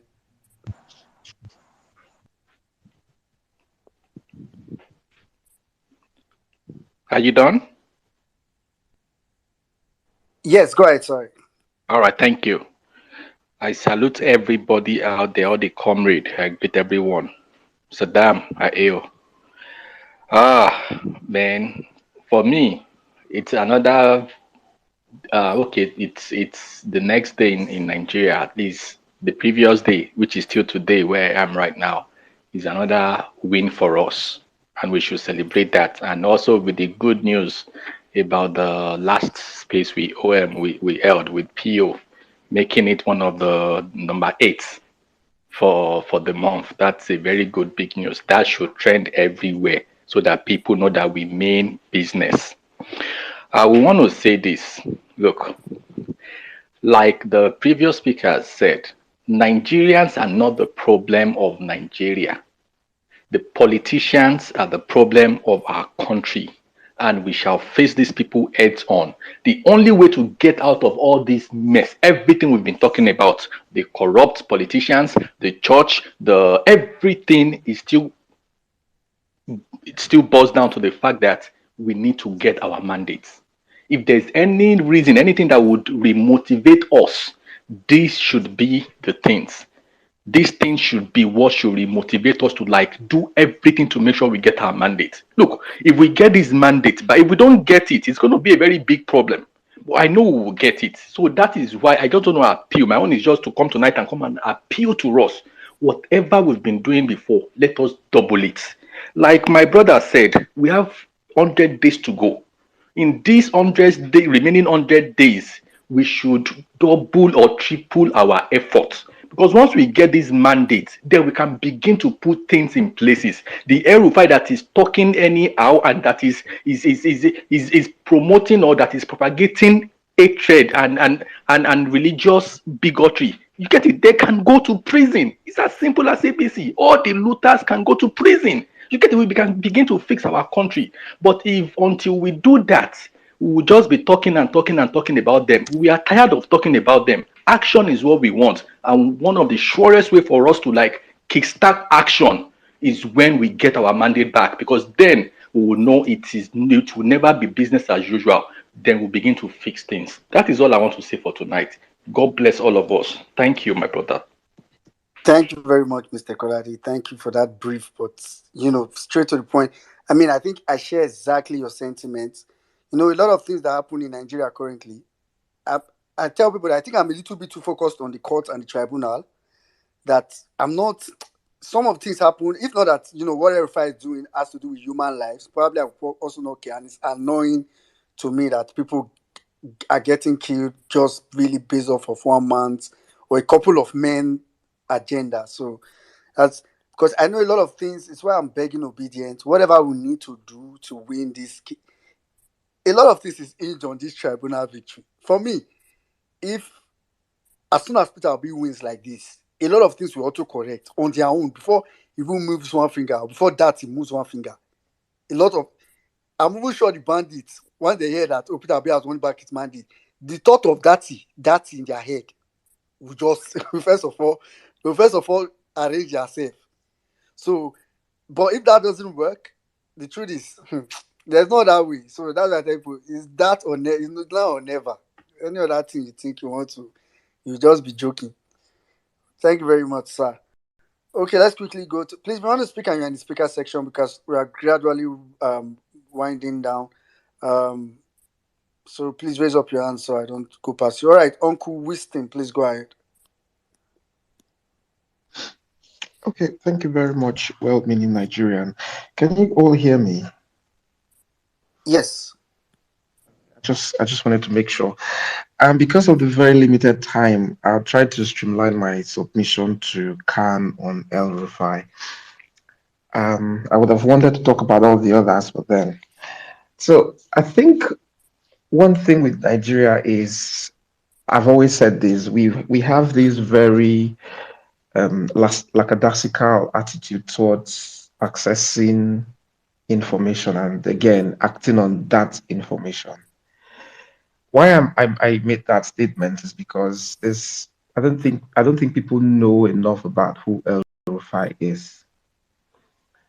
We might not have had time to go into documentaries, investigative papers written on El Rufai. Everybody and most people just look at the governor, who in some quarters is celebrated as a good governor, especially in the APC demonic quarters, right? And people just see a normal governor there. But what people also see a very intellectual person, someone who is academically celebrated, even outside the shores of Nigeria. He's funding a lot of scholarships, he's doing a lot of things, laundering his image. That's what people see. But what people do not understand is that behind that charade of display of image is a very dangerous and murderous person. He is what we would say, or whom we would call, he who must not be named. It is only journalists, especially the ones who've done investigative papers on El Rufai, that would be able to tell us specifically who he is. So I would enjoin us to try to do some research, some in-depth analysis, some papers, read on some writings that have been done on this man. He is not just, a politician. He's a dangerous, wicked politician, a murderous politician. And when I think about his statements, it just reminds me some of the rumors we've heard over the years. We've always heard that there is, that agenda to Islamize Nigeria. I know it's a very controversial thing to say. And if I say that now, people would be like, a lot of people would be like, that's not happening, that can't happen. I think somebody made that statement. Were you expecting them to, bring back the Usman Dan Fodio era type of jihads or that sort of warfare to be able to Islamize Nigeria? Times have changed, and you wouldn't expect to see that happen. It's going to be it was supposed to be a very big thing. There's always been a rumor that, these guys can plan for several years in advance, and that's what we are seeing. This is somebody who has come out and systematically conquered and captured Kaduna State into a religious faction. Because I'm not going to say, I do not want to denigrate the Muslims, because I know that El Rufai is doing all he's doing. He is, using and riding on on his religion to capture Nigeria. There are so many people who are very lackadaisical about these things, and they will just sleep about it, and they will feel like nothing is happening. It's business as usual. But unfortunately, it's not business as usual, because something is happening. I don't know if people used to research what happens in Southern Kaduna. Why? I don't know if people ask the questions, why do people get killed? And El Rufai goes there to pay the people who killed these people. He goes there and gives them money, and he parades that act as if he is settling them and asking them to go for peace and not to come back and attack these people. But in essence, what that means is you are paying them in broad daylight to continue murdering people, and nobody is saying anything about it. Have Khan, and we would have expected Khan to rise up to the occasion. But then, like Saddam said, it's very pathetic that the people who should be speaking for Khan are actually not Christians. These are people who worship money. These are people who worship affluence and positions. These are people who rate these things before their religion. And that's why they come to reinterpret what El Rufai said, instead of taking his words the way he said it. Sometimes it's really difficult for you to want to believe that there is that sort of religious cleansing. Yeah, I'm going to round up now. That there's that sort of religious cleansing going on in Nigeria, but it is happening, and the APC is helping to propagate that warfare. All I just want to conclude by saying that people need to wake up to who El Rufai is and speak a lot more about this man. Speak a lot more to their religious leaders, to your church leaders, and ask them to hold Khan responsible for all the killings of Christians that is ongoing in Nigeria, because it is only going to get worse. Thank you very much, guys. Thank you very much. Sorry, sorry, I'll come to you. I just wanted to go to a lady, then I'll come to you. But I just wanted to be sure if they are here. So I don't think she's here. So all right, please go ahead, Jack. Hello, Sorry, I'm thank here. you. Sorry. Okay, just go ahead, Eltis words. The Jack will come back to you. 3 minutes. Yes. I just want to encourage us not to give up, to keep doing what we are doing. I think Tinubu's plan really is to turn Nigeria into a one-party state. You can see the way the shameless PDP government, even the new one, the one that stole another one that stole mandate in Enugu State, how they are flocking to him at Aso Rock. It's very shameful. So there is really no opposition apart from obedience. So I really pray, and I pray that we take our mandate back. I don't know how to use the Jumbotron. I just came up from Instagram now, and one lady in America got married to one APC chieftain. I don't know how many people know Louis Vuitton trunk boxes. So there was this small Louis Vuitton trunk box. You know how the man would give the wife money. They'll say, "Oh, give your wife money." This man filled that trunk box with dollar bills, and he's an APC chieftain. That is what they have been doing with our money. I've been seeing what men give their wives as gifts, as money in Nigeria. That's the first time. Maybe the Northerners, they do it something like that. I haven't seen anything compared to it in Yoruba tradition. That is the way they steal our money. Buhari was a big scam, and Tinubu will continue from where he stopped. Imagine Ibori going to visit Tinubu.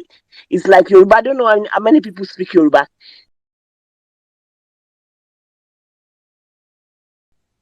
He comes out and he will say, "Oh, I will fight corruption." I find it's a travesty. How can you that you are so corrupt say you want to fight corruption? How? I stopped watching channels. I only watch Arise now and again. Thank God for Twitter. Nigeria cannot continue on this trajectory. I pray and I pray we get our mandate back. That is the only way forward for Nigeria. Because I can imagine the people that Tinubu will fill his cabinet with. People like Wike.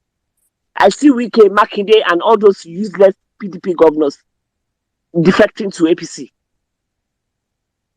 We don't have opposition. We are the opposition. There is no credible opposition in Nigeria. And INEC, as for INEC, those ones, forget them. That independence should be removed from their name. They are not independent. They sold Nigeria lies and they sold out. As for Rufai, he is the vilest of the vilest of human beings. I wish all of us can go on mass and report him to UNHCR, and then so that Europe and America, they will ban him. They won't give him visa, because what he's doing can set the country ablaze, and nobody is holding him to account. I use the mic. All right, thank you. That was just in time. All right, thank you very much. I mean, when you talked about Wiki and the likes going to, I just remembered. I don't know how many of us saw. Okay, I don't know how many of us saw today. There's a picture on the timeline. Maybe you can check Spotlight's timeline. I also have it of mine of Wike's suit. Wike did not button his suit well. Oh God, Wike is running to catch appointment. Go in. All right, Jack, please go ahead. Sorry. Hello, thank you, women in Nigeria, thank you, Emir Saddam, thank you, Jimmy, thank you, everybody. I want to also congratulate Parade of Facts for the feat that we are achieving at this point. And I want to start by saying that it is clear, like Jimmy will always say, that there's some form of conformity experiment going on. And I dare to say that what Obasa is doing is a distracting tool. That is what it is. I am not sure. In fact, they can't try it. It's not possible. Let them take a lesson in history from Wari. Take a lesson in history. People that have gone that path, and then you will realize that you only be shooting yourself in the foot if you decide to say, oh, indigene this, oh, this one, that. Long term, it doesn't pay. It doesn't pay, and I hope they also know. They also know that that the new port in Ibejuleki is 75% owned by China, 25% by Nigeria, and then Lagos State. So a lot of things that people are not certain of, they just come distract you from the PEPT, which is the goal, distract you. So I will plead, I will encourage us to, just be dogged, let your eyes be one in this issue. It is the tribunal. The tribunal, I wake up the tribunal, eat the tribunal, drink the tribunal. That is what it is. For El Rufai, I am saying that I'm ashamed of, people are saying they're ashamed of these men of God. No, me, I'm ashamed of their followers. I'm ashamed of the people that still follow these people. That is what it is. They have really become, God of men. You see Christians murdered all through these last 8 years in the Middle Belt. We can't play two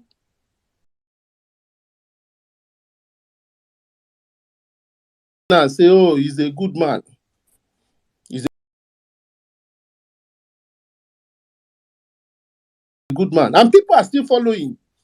People are following, no. People are following. No, no, no, no. Don't blame them. Blame the people that are still stupidly following these people. You know, I think you should just carry this thing and decide what you want as a people. And as this case is going on in the PEPT, as we are moving forward, I think the last thing you want to do is the result of this movement. That is why they are planning hard to distract you. Your staying power is being tested. That is what it is. Forget all these things by the side, plus even the Rufai one, because when the mandate is back, as somebody has, opined here, everything will turn. When the mandate returns, everything will turn. That is where we should just be focused on, you know. So I want to, thank everybody and, keep on keeping on. God is with us. Thank you. All right. Thank you very much, Dijak. Thank you very much. All right. Let's quickly go to Rita. Rita, please go ahead.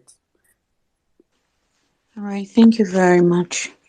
Greetings to you, Saddam. Well meaning, Otumba, Ensis, I can see Ensis right now, Mary White, Mambolande, everyone on the space, Mamanka Dadi Olawanski. I did try to call people name, but I know they fit. Greetings, everyone, and thank you for this great opportunity. Um, when I came on board and I saw the topic we're discussing, I had to go look for a leaked audio that I saw some time ago on Twitter. I know I will not be able to find it. I had to go to YouTube and check it out. Kashim Shettima leaked audio. That audio was between him and one Kunle 10 months ago. You see this Lagos bigotry we have here? To be very honest, after listening to that leaked audio again of Kashim Shettima, which is now the placeholder as Nigerian's vice president currently, and that Mr. Kunle, I know, as in from that audio, if you have listened to it, you will know that Obasa or whatever he's called is only playing a script given to him by a power from above. Because in that audio, Kashim Shettima was telling him that they have special plan for Lagos State. And that in that plan, him, Kunle, as a Yoruba man, can own a land in Lagos with 5,000 naira. Him, Kashim, as an Hausa man, can own a land with 10,000 naira. Then you, as an Igbo man, will, if you want a land, you need 1,000,000 naira, maybe as an installment payment or whatever. I've sent the audio to Sardam. I've also sent it to well-meaning. Now, Lagos, Igbos have been in Lagos over the years. They've owned properties. As a matter of fact, they have been the backbone of Lagos. They have been the backbone of Lagos. It's a known fact. No one is going to argue that. So the question you should be asking yourself, why now? Why now? If truly it's not something from above. And with that leaked video 10 months ago, these were the words of Kashim Shettima. And just now, someone in the Lagos State Assembly or where is trying to implement it. Became whatever, that by God's grace they are going to return to the rightful owner soon. So this should not be taken lightly. If we can make that audio trained again so that the world will know that indeed this is not just coming from Lagos, but it's coming from somewhere bigger than Lagos. And then talking about Khan, woman, I see your hand, talking about Khan and Aerophile. Nigerian pastors, our so-called daddy Geos and the rest, their mouth only open wide to speak in the right direction when their money is about to be attacked. For those of you that remember that, was it Kama Law or something? And when people were talking about tithe, you saw how so many of them came on social media. They were talking and talking and talking and talking and talking. But right now, their mouth is sealed because it has nothing to do with their money. It has nothing to do with them in the southern part of Nigeria, which is not supposed to be. It's happening in the north today. You are not talking as a Geo, as a person. You can imagine if people like Daddy Geo, Adeboye, Oyedipo, and Chris Oyakilome, and what's his name, Deeper Life, some of them like that, if they can come together and say this nonsense that this man have said or whatever is going on in this country, we're not going to take it anymore. Talk to their members and do something, as in just a rally, just like a protest, all of them coming together. You can imagine the impact it will make. But because their money no they involved now, they don't know how to talk anymore. They have to start doing the right thing. They have to start doing the right thing. But we don't pray because we don't pray for rubbish. Should anything happen, they will not be able to run away with all their families, even with their private jets. Okay, you've waved your hand. Let me yield here so that other people can talk. Thank you very much for the opportunity. I yield. All right. Thank you very much, Rita. Thank you very much. Okay. Askia, I know you've been here for long, but your hands are not up, so I'm just going to call on Yeah, you. I'm right. I'm right here. So, but next time, just try to raise up your hand so it's easier that way. All right, three Oh, minutes. Go ahead. okay. All right. Thank you very much. I'll be brief with this. We've said a lot. Everyone have said so much, and I won't be doing well if I start recapping everything. But I would come with, should I say, a suggestion. You see, the principal has been speaking so much all through his campaign about accountability. People needs to be held accountable, especially people in public offices occupying these spaces. They need to be held responsible. They need to be accountable to we the citizens. We own this country. The country doesn't belong to them. We are like the people with the message, and they are the messengers. You understand? If we do not hold them accountable, there is no way they will act right. And a thing that I believe so much when the principal would speak, he often talk about, that if the head is rotting, the other side, every other part of it is bad.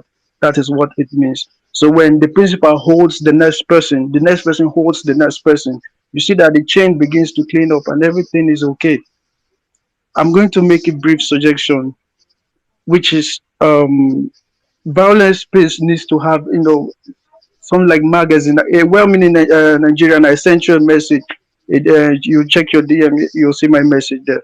You know, needs to have, should I say, an online monthly magazine where faces. I don't know if the government will let the magazine stay. I don't know anything about law and how these things are done, but an online magazines where these people are being called out, articles of every wrong thing that is being written. It's not okay for us to just discuss here and this conversation lives here and it ends within just two people, two other persons you discuss with once you leave this space. Because we are a few here. If you don't know, you should know. Is this is just a dot, in the whole space for the number of Nigerians that we have. Magazines, people are online, off Twitter, yeah. So we need to create a magazine whereby, this is like being rebellious, bringing in rebels. We write articles of what we don't want, things that are happening in the country, put their face on the cover pages so that we see those people perpetuating evil in the country. The Rufai issue, once he sees his face 3 4 times in a youth magazine where the whole nation, the whole youth, it will come to his senses.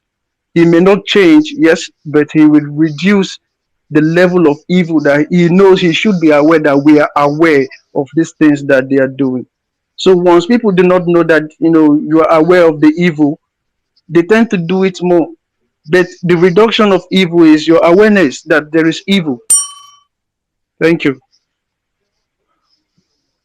All right. Thank you very much, Askia. I think, Mr. Siska, I actually responded. I just responded to you. I saw yeah, your go ahead. message. I just responded to it. So thank you for that.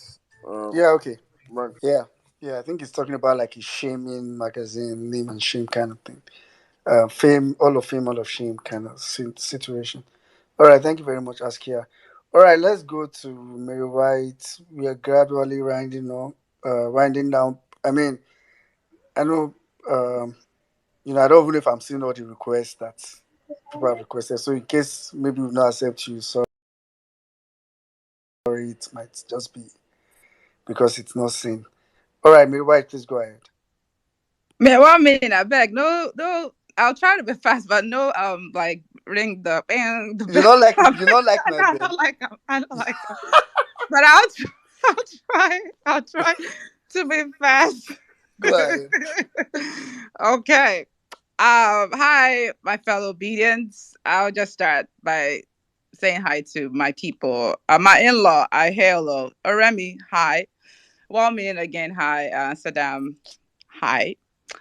And every other one. Adora, my sister in battle. Hi. So I wasn't gonna speak, but we have a good topic today, which is can on Arify. And I know it's something that bothers us in Nigeria. And I mean, I'm not trying to give Can a pass because I think they should do better instead of this their slow response. But as much as we are also putting our eyes on Can, we shouldn't also forget about some political jobbers, which I wouldn't even call their names because that's how much they don't even deserve name calling. These are people that hop from one political party to another, to the highest bidder. And these are the ones that will come and put long threads trying to bring out what this guy is saying to the forefront. They trying to make us feel bad, or like we're making El Rufai look bad and we taking it out of context when they really know that this man really means what he says. And I think we should also take El Rufai on face value because I think this is his aim is to ensure that Nigeria is Islamized and we cannot beat around the bush. And I'm really happy that we're calling it for what it is. And I hope that everyone knows who I'm. So another thing I was gonna say is the APC Lagos bigotry. I think they should be careful with what they ask for because, for me, I've been reading up a lot of things on I guess on the social media where some certain people are saying the reason why they're doing this is because certain people were saying that Lagos is a no man's land, which I don't think people were meant it that way, because as we all know, Lagos at one point was the capital of Nigeria, and it brought people from different parts of the country, and it is still the same way. So for a certain group to come and try to use that as as a means of doing this bigotry law, to me, they should be careful because if you continue it and if it's successful, don't be if I mean, don't come and complain when other states start replicating it because what we all know is that is going to lead Nigeria into anarchy, and that's not what we all want. So I'm really happy that my auntie Bolan literally came out forcefully in her submission to be against this bigoted law because I think it's not what Nigeria needs at this point. And for me, it's a really bad law. And if supposedly governor who is I guess, ruling people from different parts of the country, San Olu, whatever his name is, should actually come out forcefully against this law. But he's not going to do it because obviously they think it's going to benefit them in the long run. Maybe it's going to help them win elections. I do not know. But I think we should just keep fighting and ensure that this law does not see the light of day. And I'll end by saying this manifesto then. Uh, well, I mean, maybe it's a question for people because I know that if you were writing a book or a paper and you steal someone's ideas and you don't give them credit, we know what happens. That's called plagiarism. So in this aspect, what happens? when we clearly know that he's still in, which is Abado, whatever his name is still in PO's ideas, but really the only thing we can say that he's doing it and he's not implementing it well. But what we know that he's still in his ideas and not even giving him credit. But on second thought, you would say that he would get his punishment when finally the tribunal gives us our mandate back. And that's my way of saying, okay, definitely he's going to get his punishment later. Because for me, what he's doing is definitely not right. I don't care if APC chieftains are saying that, oh, you're going to see Tinubu's government with PO's manifesto is definitely not right. I mean, we should all call it for what it is. And on that note, I'll also end with the PEP, I guess, PEPT watch. I would like to thank my sister, Nello, well-meaning you guys, 1 million March Cruise. I think I also see GRV Savior in the morning from what you guys do in the morning. I try. You guys are the ones that actually update me. And also including Sarah Ibrahim, Miss Pearls, UC Maxwell, and our one and only real lover best, even though he's taking a short break now. So I'll thank everyone for all you do, trying to educate us on what's going on in the courthouse, because even though they've prevented us from not having live transmission, you guys are giving us what is so close, if not better, than live transmission of what's going on. And I thank you guys for all that you do. And I know my sister was hurriedly left the stage. That's my sister, Rita. But I also want to remind each and every one of us to please join us in praying every morning. I know sometimes I miss it because I think it's 2 to 3, and on Wednesdays. That's it. They go evening mass, afternoon mass. Now evening mass, they go. Oh, I beg, forgive me, but I think that's my time. Maybe I'm mixing up with my time. I think you're right, 8 to 9, because my time is 2 o'clock. Okay, yes, you're right, 8 to 9. Yes, sorry. And now that I'll just end because I know everyone wants to sleep. And thanks everyone for all you do. And I truly, truly believe that we will get the Nigerians that we've always dreamt of. Hey, my brother. You are too rash for my liking. You curse a lot. Why do you scream at people on space? I will reply you here. Níta gbangba. Ayé ẹ ti bàjẹ́. Wèé ti lẹ pátá mọ́ ìyá ẹ. Orí ẹ ti burú. Why are they not returning our mandates? As long as our mandates dey their hand, I go dey curse them. Ayé yín ti bàjẹ́. I don first block you, no? So you go. You don't dey show red for my screen. All the people wey dey follow you, the first 20 want to for you go jab him, to block àwọn yẹn náà. Don't come here and talk rubbish.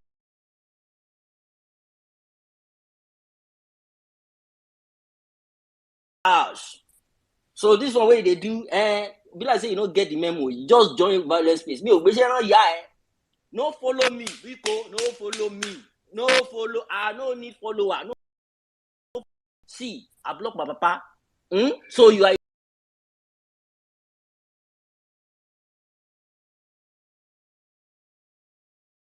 irrelevant. You are irrelevant.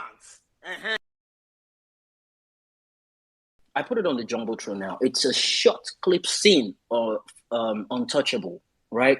You understand what it is to fight corruption, stare corruption in the face, and stand up tall to it. It's the last part, the court last part scene. It was beautiful. I want people to understand what it is for someone to just stand on their feet and say, enough is enough. Enough is enough. Please, I'll start sharing a couple of movies. I want people to just look and watch and understand what you're doing in this movement. You're not doing. People have gone through what we're going through right now. I want you to understand what we're trying to do. We are uprooting corruption from its roots in Nigeria. Guys, it's not a small job. Use or watch these movies. I have a lot of documentaries I'll suggest to people, and movies. Watch them and get encouraged. Know you're on the right path of history. Know what you're doing. You're not just doing it for yourself. You're doing it for generations to come. So what we're doing here, every single Tuesdays, Thursdays, and Saturdays, we're not just coming here to do the gospels. We come with facts. We come with reality, and we speak the truth. And we cuss them out because that's what they deserve. So we're not just coming here and screaming and shouting. We're here to express how we feel and what exactly is going on. So guys, please understand the fact that we're not here to caress anyone's ego. We come here to speak the truth, nothing but the truth. If you're hurt, get the hell out of this place. It's not meant for you. If you get high blood pressure, I beg, come on for this place. It's not meant for you. Please. This is not a space you come and you listen to one person go talk 5 minutes, another person to go come they tell you about PDP, another person go talk, go come, go tell you what APC don't do. No! We're not here for that. This is an echo chamber for obedience. Echo chamber, church service, mosque, prayer time. It's an echo. May not leave us. It's our own time to talk. This is where we come and get our sanity. This is where we come and just do whatever it is. We say, hey! Please, let us be. Thank you. And I mentioned it earlier on for people that were not here. If there is anyone skillful enough, cartoonist, that can come up with, cartoons of what exactly is going on in the courtroom, you can make a cartoon, or caricature or something of the judge, what the judge says, what the witness says, what the lawyer says, things like that. Make animations. We can make it Yoruba, Pidgin English. Let it circulate the social media. Let it go around. Let them know they've messed with the wrong generation, for crying out loud. They're not allowing live coverage. Okay, no problem. Did you see how we're getting live update from different people within the courtroom? It's as if you're in the courtroom itself. Come on, guys. We've come this far. We can do. They will understand that they too themselves, the judges, they will be watching the cartoons, then go, they laugh. See, now true, this was exactly what happened. Guys, we can do it. Please, let them know they've messed with the wrong generation. I think Willie Kanga, a guy called Willie Kanga, he does some real cool animations. Let him come up with something, come on, guys. We improvise, we are skillful, we do everything just to, when they bring a block around in the middle of the road, we break through, we look for a way around it, we just keep moving. That's what this movement have been doing. Nothing can stop us. Nothing. And for the clip I uploaded, watch it and understand that even when judges are bribed, they still have conscience. Watch it and see the look on judge's face. Watch it and see what people can do when it gets to the last minute to make the judgment. Watch it when your own lawyer, the lawyers you think you've hired to do your job for you, can switch around and let you know what, I'm not ready. I can't pull up with this shit anymore. You know what? You're guilty. My lord, we're reversing it from not guilty to guilty. It is crazy how you can impact people with your positivity and tenacity. Obedience. Let us keep pushing. We'll get into the finish line. I yield. All right, thank you very much, Jimmy. Thank you. Okay, we'll just quickly. Meanwhile, Mary White, we're asking about what can we do to Tinubu for plagiarizing Peter Obi's man. Hey, someone that plagiarized his own self, and Tinubu himself is plagiarized. So I don't know what you want to do, as in plagiar. He copied somebody. that would be a difficult one. Anyway, let's go to our brother Aboki Nageri before we go to Honorable Adam. Aboki Nageri, please go on. Hello guys. Well-meaning Nigeria. I hope I'm audible. Because yes, you are. Thank you very much, my brother Emia. I stand on all the existing protocol. I don't have to mention names. Jimmy, Otumba. Thank you guys for all what you have been doing. Firstly, I would like to use this medium to thank Parallel Facts. Do you know why? Because this 2 or 3 weeks ago, Parallel Facts had have been the direction of so many Nigerians in this country. If not even me, I could be misguided or misled by the social media. But thanks to the Parallel Facts, those behind Parallel Facts may you succeed in life. Thank you guys. Firstly, I would like to talk about the clip that was going on about Rufai. This is very, very surprising, or maybe it's not even surprising, because there's one adage in Hausa that says "Me halibe ya fasa halinsa," meaning like once, like someone can never change. Rufai can never change. He can never change. Like in a country with a secular country like Nigeria, Muslims, Christians, some are even atheists, traditional believers, coming out as a public figure, showing this kind of hate to people. This is quite un-Islamic. There's nobody in this world, a sane Muslim, that will support Rufai on what he was saying. If you see me recently, I didn't even talk about, because I was so disappointed with Rufai. I have Christian friends. What are they going to feel on what you are seeing, like on the broad daylight? And I think this is very, very so stupid of him. And this is not even about Khan, because I know nothing about Khan, but even the Islamic clerics should come out and condemn what Rufai has done to our fellow Nigerians, because this is Nigeria. Only God knows why he brought us together. He brought us together to love ourselves, not to divide ourselves. But as a public figure, he disgraced us, he disgraced our religion. And this is very, very stupid of him. And we are not in support of him. And we call on all necessary bodies, from security agencies to whatever, to interrogate this man, to arrest this man, call him to order, because there are so many things that follow that he might be questioned about. So I think this is very, very important for Nigerians to know this. And of course, the APC Lagos bigotry. This is it's like you shooting yourself on the legs. Any society you see, or any state you see that progress, it is,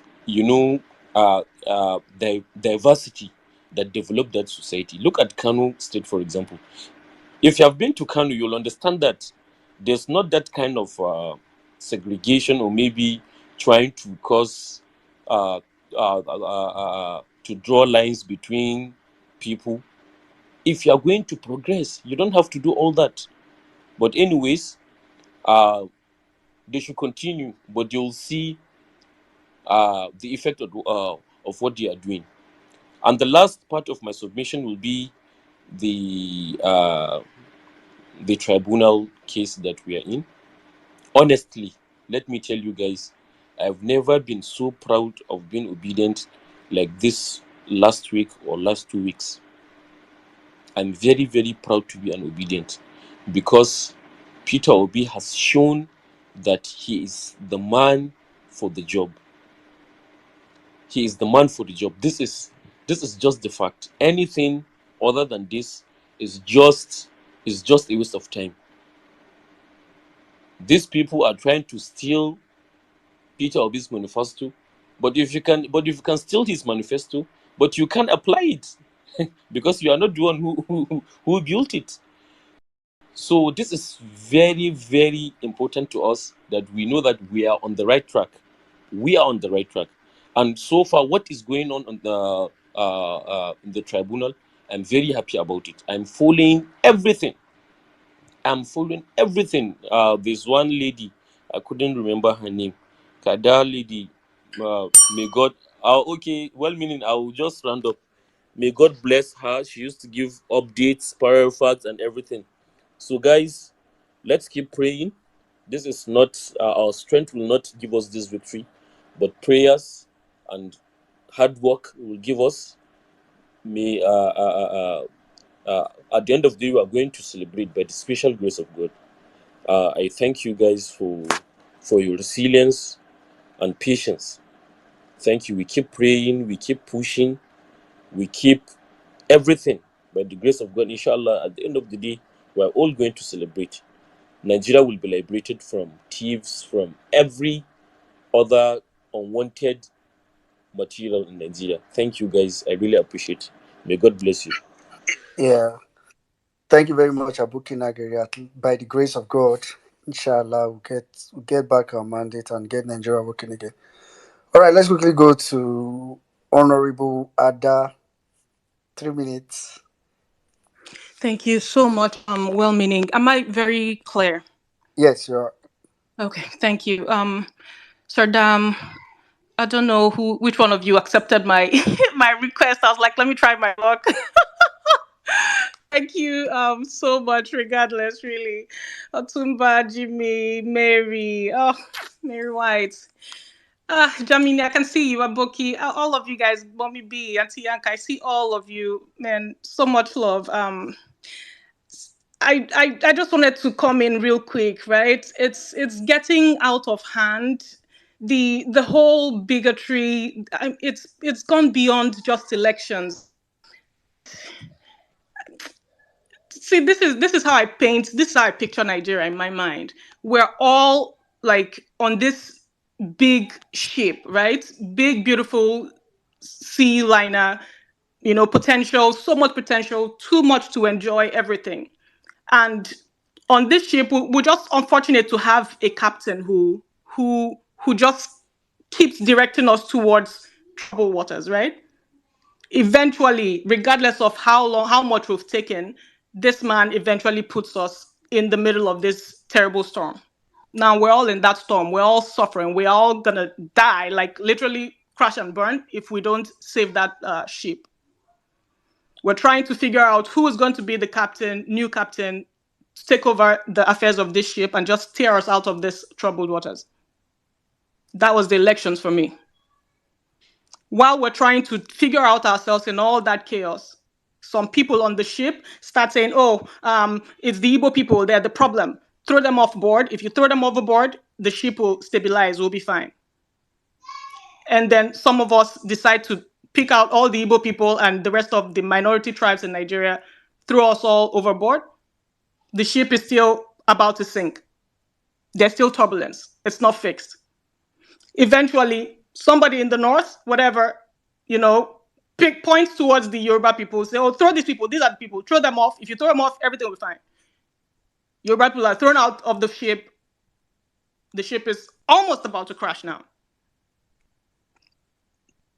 This lets me know, or this brings me to my overall point. The problem is not the people in the ship with you, or on the ship with you. The problem is the captain. Change the captain, the ship will be fine. We'll all be fine. We'll all be alive. We'll all be saved. We'll all enjoy the benefit of a good captain. Just like we're all suffering the damage of a bad captain. So why are we allowing these evil voices pitch us against each other? The Yoruba person can never be my problem in a sinking ship. I have to love myself more than I hate a Yoruba person, Abi. You, a Yoruba person, you're gonna have to love yourself more. Love yourself, choose yourself. More than you quickly point out an Igbo person to be killed. It's gonna have to be the same for you, Hausa people, or Northerners. Because whether we like it or not, Nigeria is not good, and it's not good for any one of us. It's only good for a very few people. And these are the people that continue to pitch us against each other. I'm saying this because during this whole election, I heard a lot of people say, I know Peter Obi is the best. I know he has potential, can do good. I know, but I know if he just, Igbo man can never rule this country. In other words, Igbo man can never rule this ship. Even though I see I might die, but no, Igbo man can never be the captain. You're going to have to love yourself more. Before these elections, I know we've always had our tribal issues in Nigeria, even among Igbos. We have our problem. We have our, in-house problem. This person is from Anambra State. this person from Imo State, blah, blah, blah, don't talk to Abia people. But we used to keep those things in our hearts.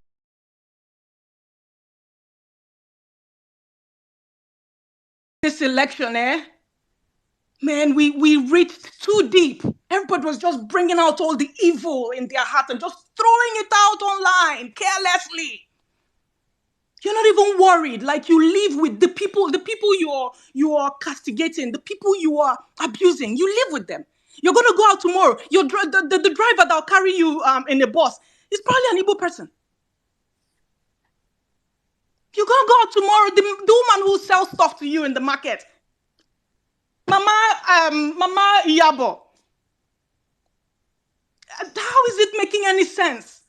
These are people you still expect to coexist with. It's almost like something took over our brains, like we're behaving like zombies.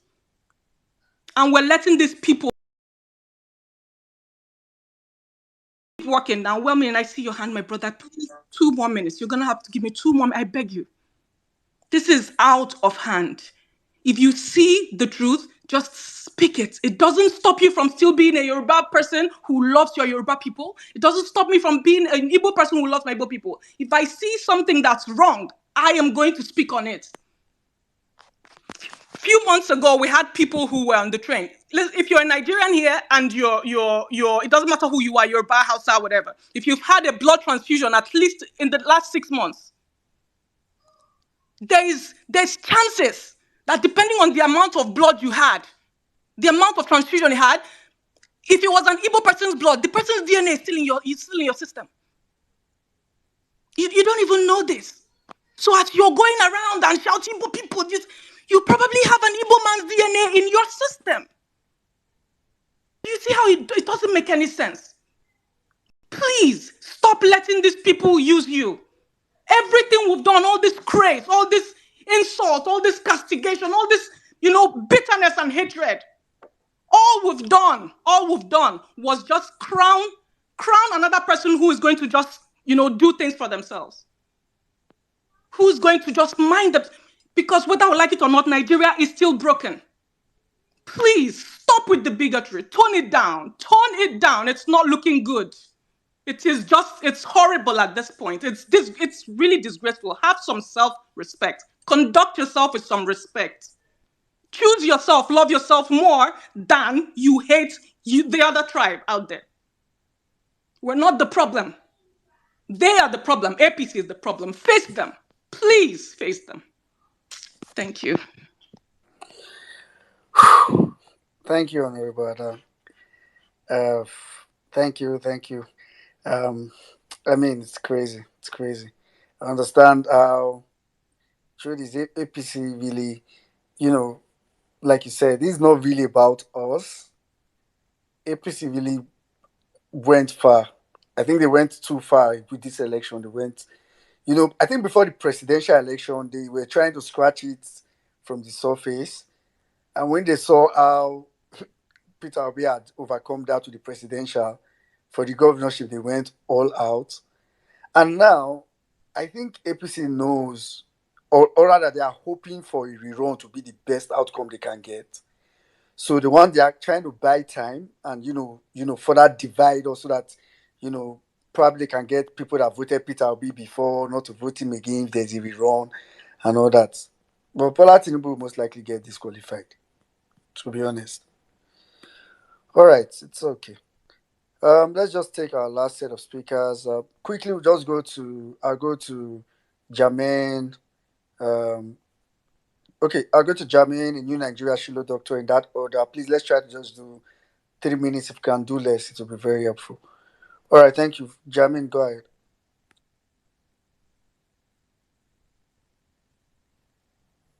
Jermaine, are you there? I think you unmuted and went back out. All right, Jermaine, if you're not there, let's go to a new Nigeria. Good evening. Good evening, well-meaning Emir Saddam, Jimmy, Otumba, everyone. My sister, Honorable Ada, oh dear, that was emotional. Yeah, but it needed to be said. It needed to be said. And trust me, we Yoruba um, people that our parents taught us justice. You know, this thing annoys us. I believe as equally as you. You can't. I can't say equally, like, because the target is looks a little different. Although what the other brother said, Yaziri, I think is his name. What he said about the global picture of this jihadist agenda and everything. This is why. Let me say this quickly, because that bill that well-meaning has, it drives me crazy. It's giving me a headache, so I don't want to hear it. So I'm going to try to rush and say what I need to say.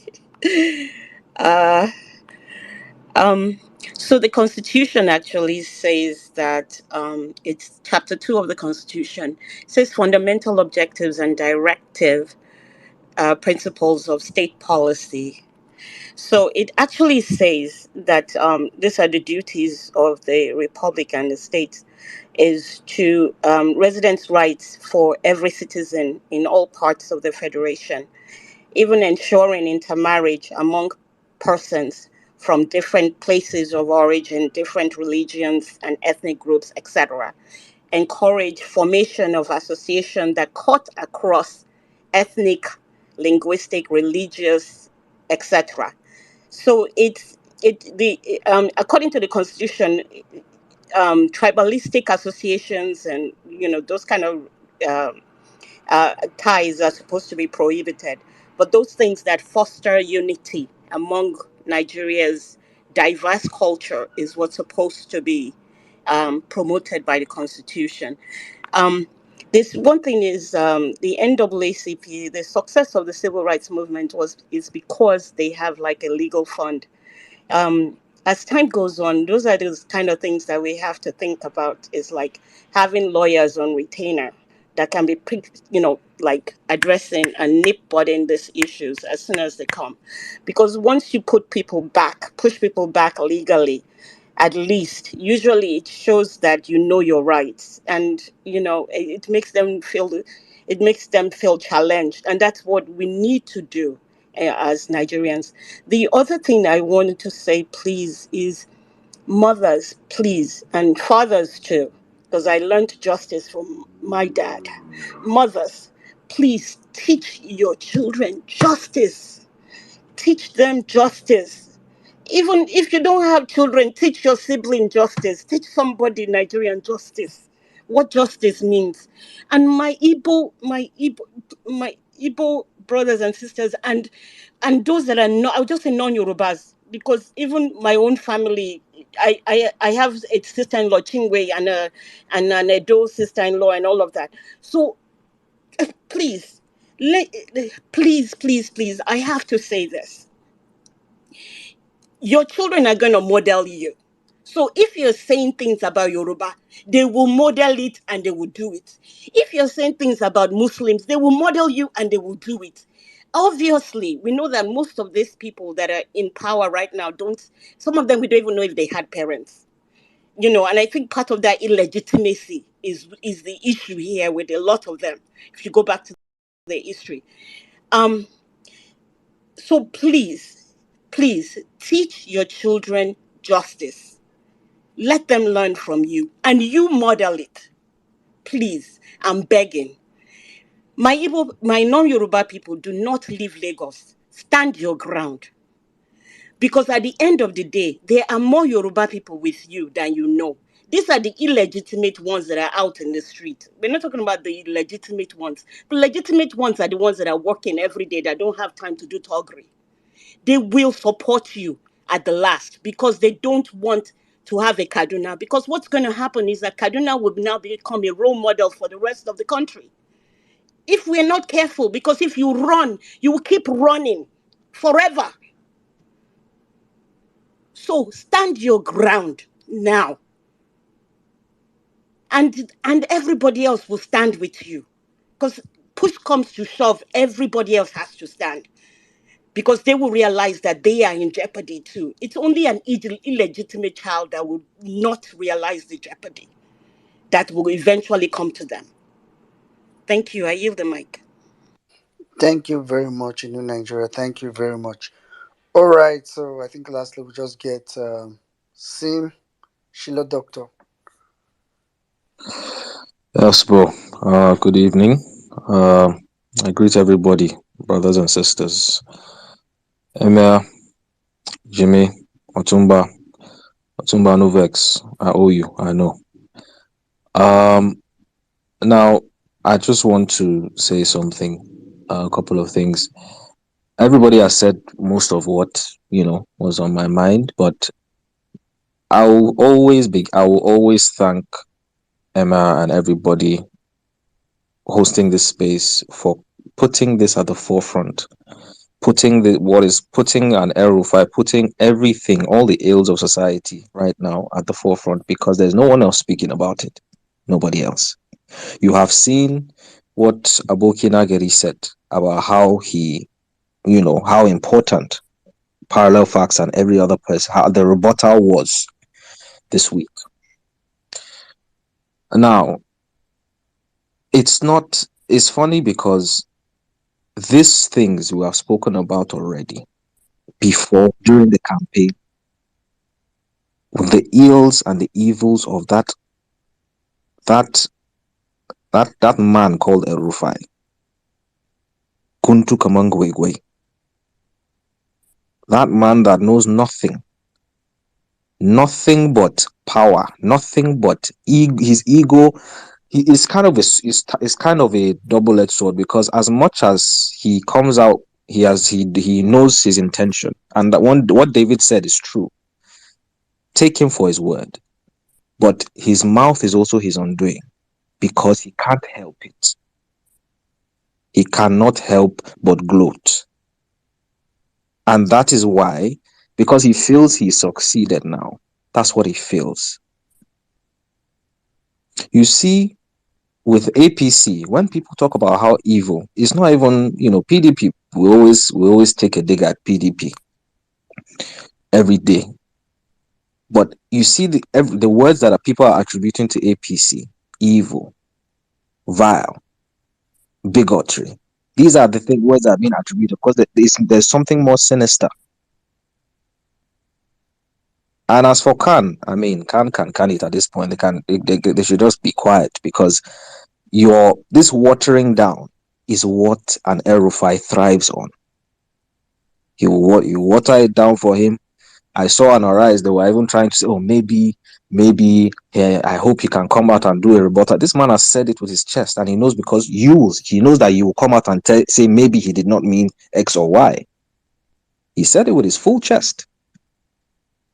So why are you pussyfooting? Take his word for it. Take his word for it, because that is what he is. How many times have we said here? How many times have we said here that what he's doing is a microcosm of what they want to do nationally? Shebi, he has come and said it now. And you see, with APC, the topic today covers everything about them. On the one hand, when they are done, when religion, when they pick up religion, they will ride with it as far as they can go. When it's too hot, they drop it and pick bigotry. Which brings me to Lagos. The bigots in Lagos don't know what they have done. They do not know what they have done, because give it a year at this rate, even months. I'll give you an instance. We have someone like an Alex Oti right now, who I want to believe he's already hit the ground running. The moment he begins to put things in place, you will see a mass exodus from Ladipo Market to Tejuosho to Balogun. You will see a mass exodus. Let him just get Aba sorted. you will see people moving. And then you begin to ask yourself questions. Oh, why is this happening? Why is that happening? You forget what happened. You forget what you did. You start complaining and blaming people that were hardworking, but you chased. You told them to go and they are leaving. And you are now coming to say, oh, what's the problem? This is what is going to happen because that's all you know how to do. Because when you are facing a bully,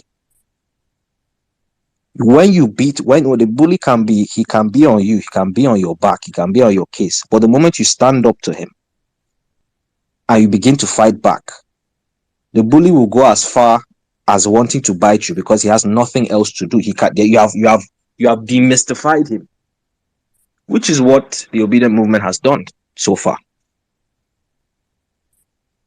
We must, and this is why, you see the obedient movement as sort of the consciousness of the country at the moment, because as much as we're not perfect, we are seeing that we can do better and we're actually doing better.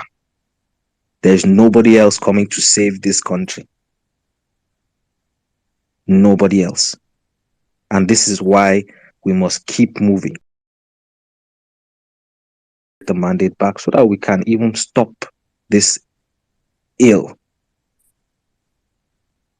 Well-meaning, I see you. I yield. Thank you. All right. Thank you very much, Sheila, Doctor. Thank you. Thanks to everybody. I think at this point we've taken all our speakers. I mean, for those people that were requesting that we couldn't take, either we couldn't see your request, or of course we've been here since 7 p.m. Nigeria time. So thanks to everybody that was able to make the space. As a final word from me, like I said earlier in the space, I think I'm too PEPT focused sometimes, but big ups to our brothers in Southern Kaduna, in the Middle Belt generally. But I really want to beg us a lot. As a matter of fact, I personally think, someone may say, oh, this is extremist or something. I personally think I don't know, the survival of Nigeria is not extremist. I think it's just the fact. The survival of Nigeria is dependent on what happens in that court. So please, let's not take it for granted. Let's own it. Let's push it. Let's pressurize the judiciary to do the right thing. Because by the time that judgment comes out, any mistake the judiciary makes, that's simple. Anyway, thanks to everybody for showing up. I don't know if maybe Jimmy and Otumba has anything to say before Saddam round up the space. Jimmy, how far do you have anything to say? No. I'm good. Thanks for coming Jimmy, again. person go find your trouble. I don't know. All this some obedience. Go give me give. I'm going to tell and say, right, you shouting. Hey, what am I That shouting? person go put himself on square squad. No mind them. Thank you guys for coming. It was a beautiful one today. We'll be having a longer version on Saturday. It's gonna be mind blowing. Otumba, I just went through the link now. Oh my goodness. May 28th, it was a blast. The traffic was mad, and it's on the internet now. One of the most attended spaces in 2023.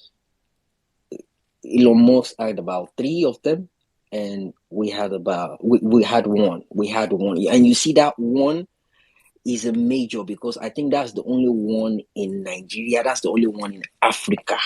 Others were just America and other parts of the world. Man,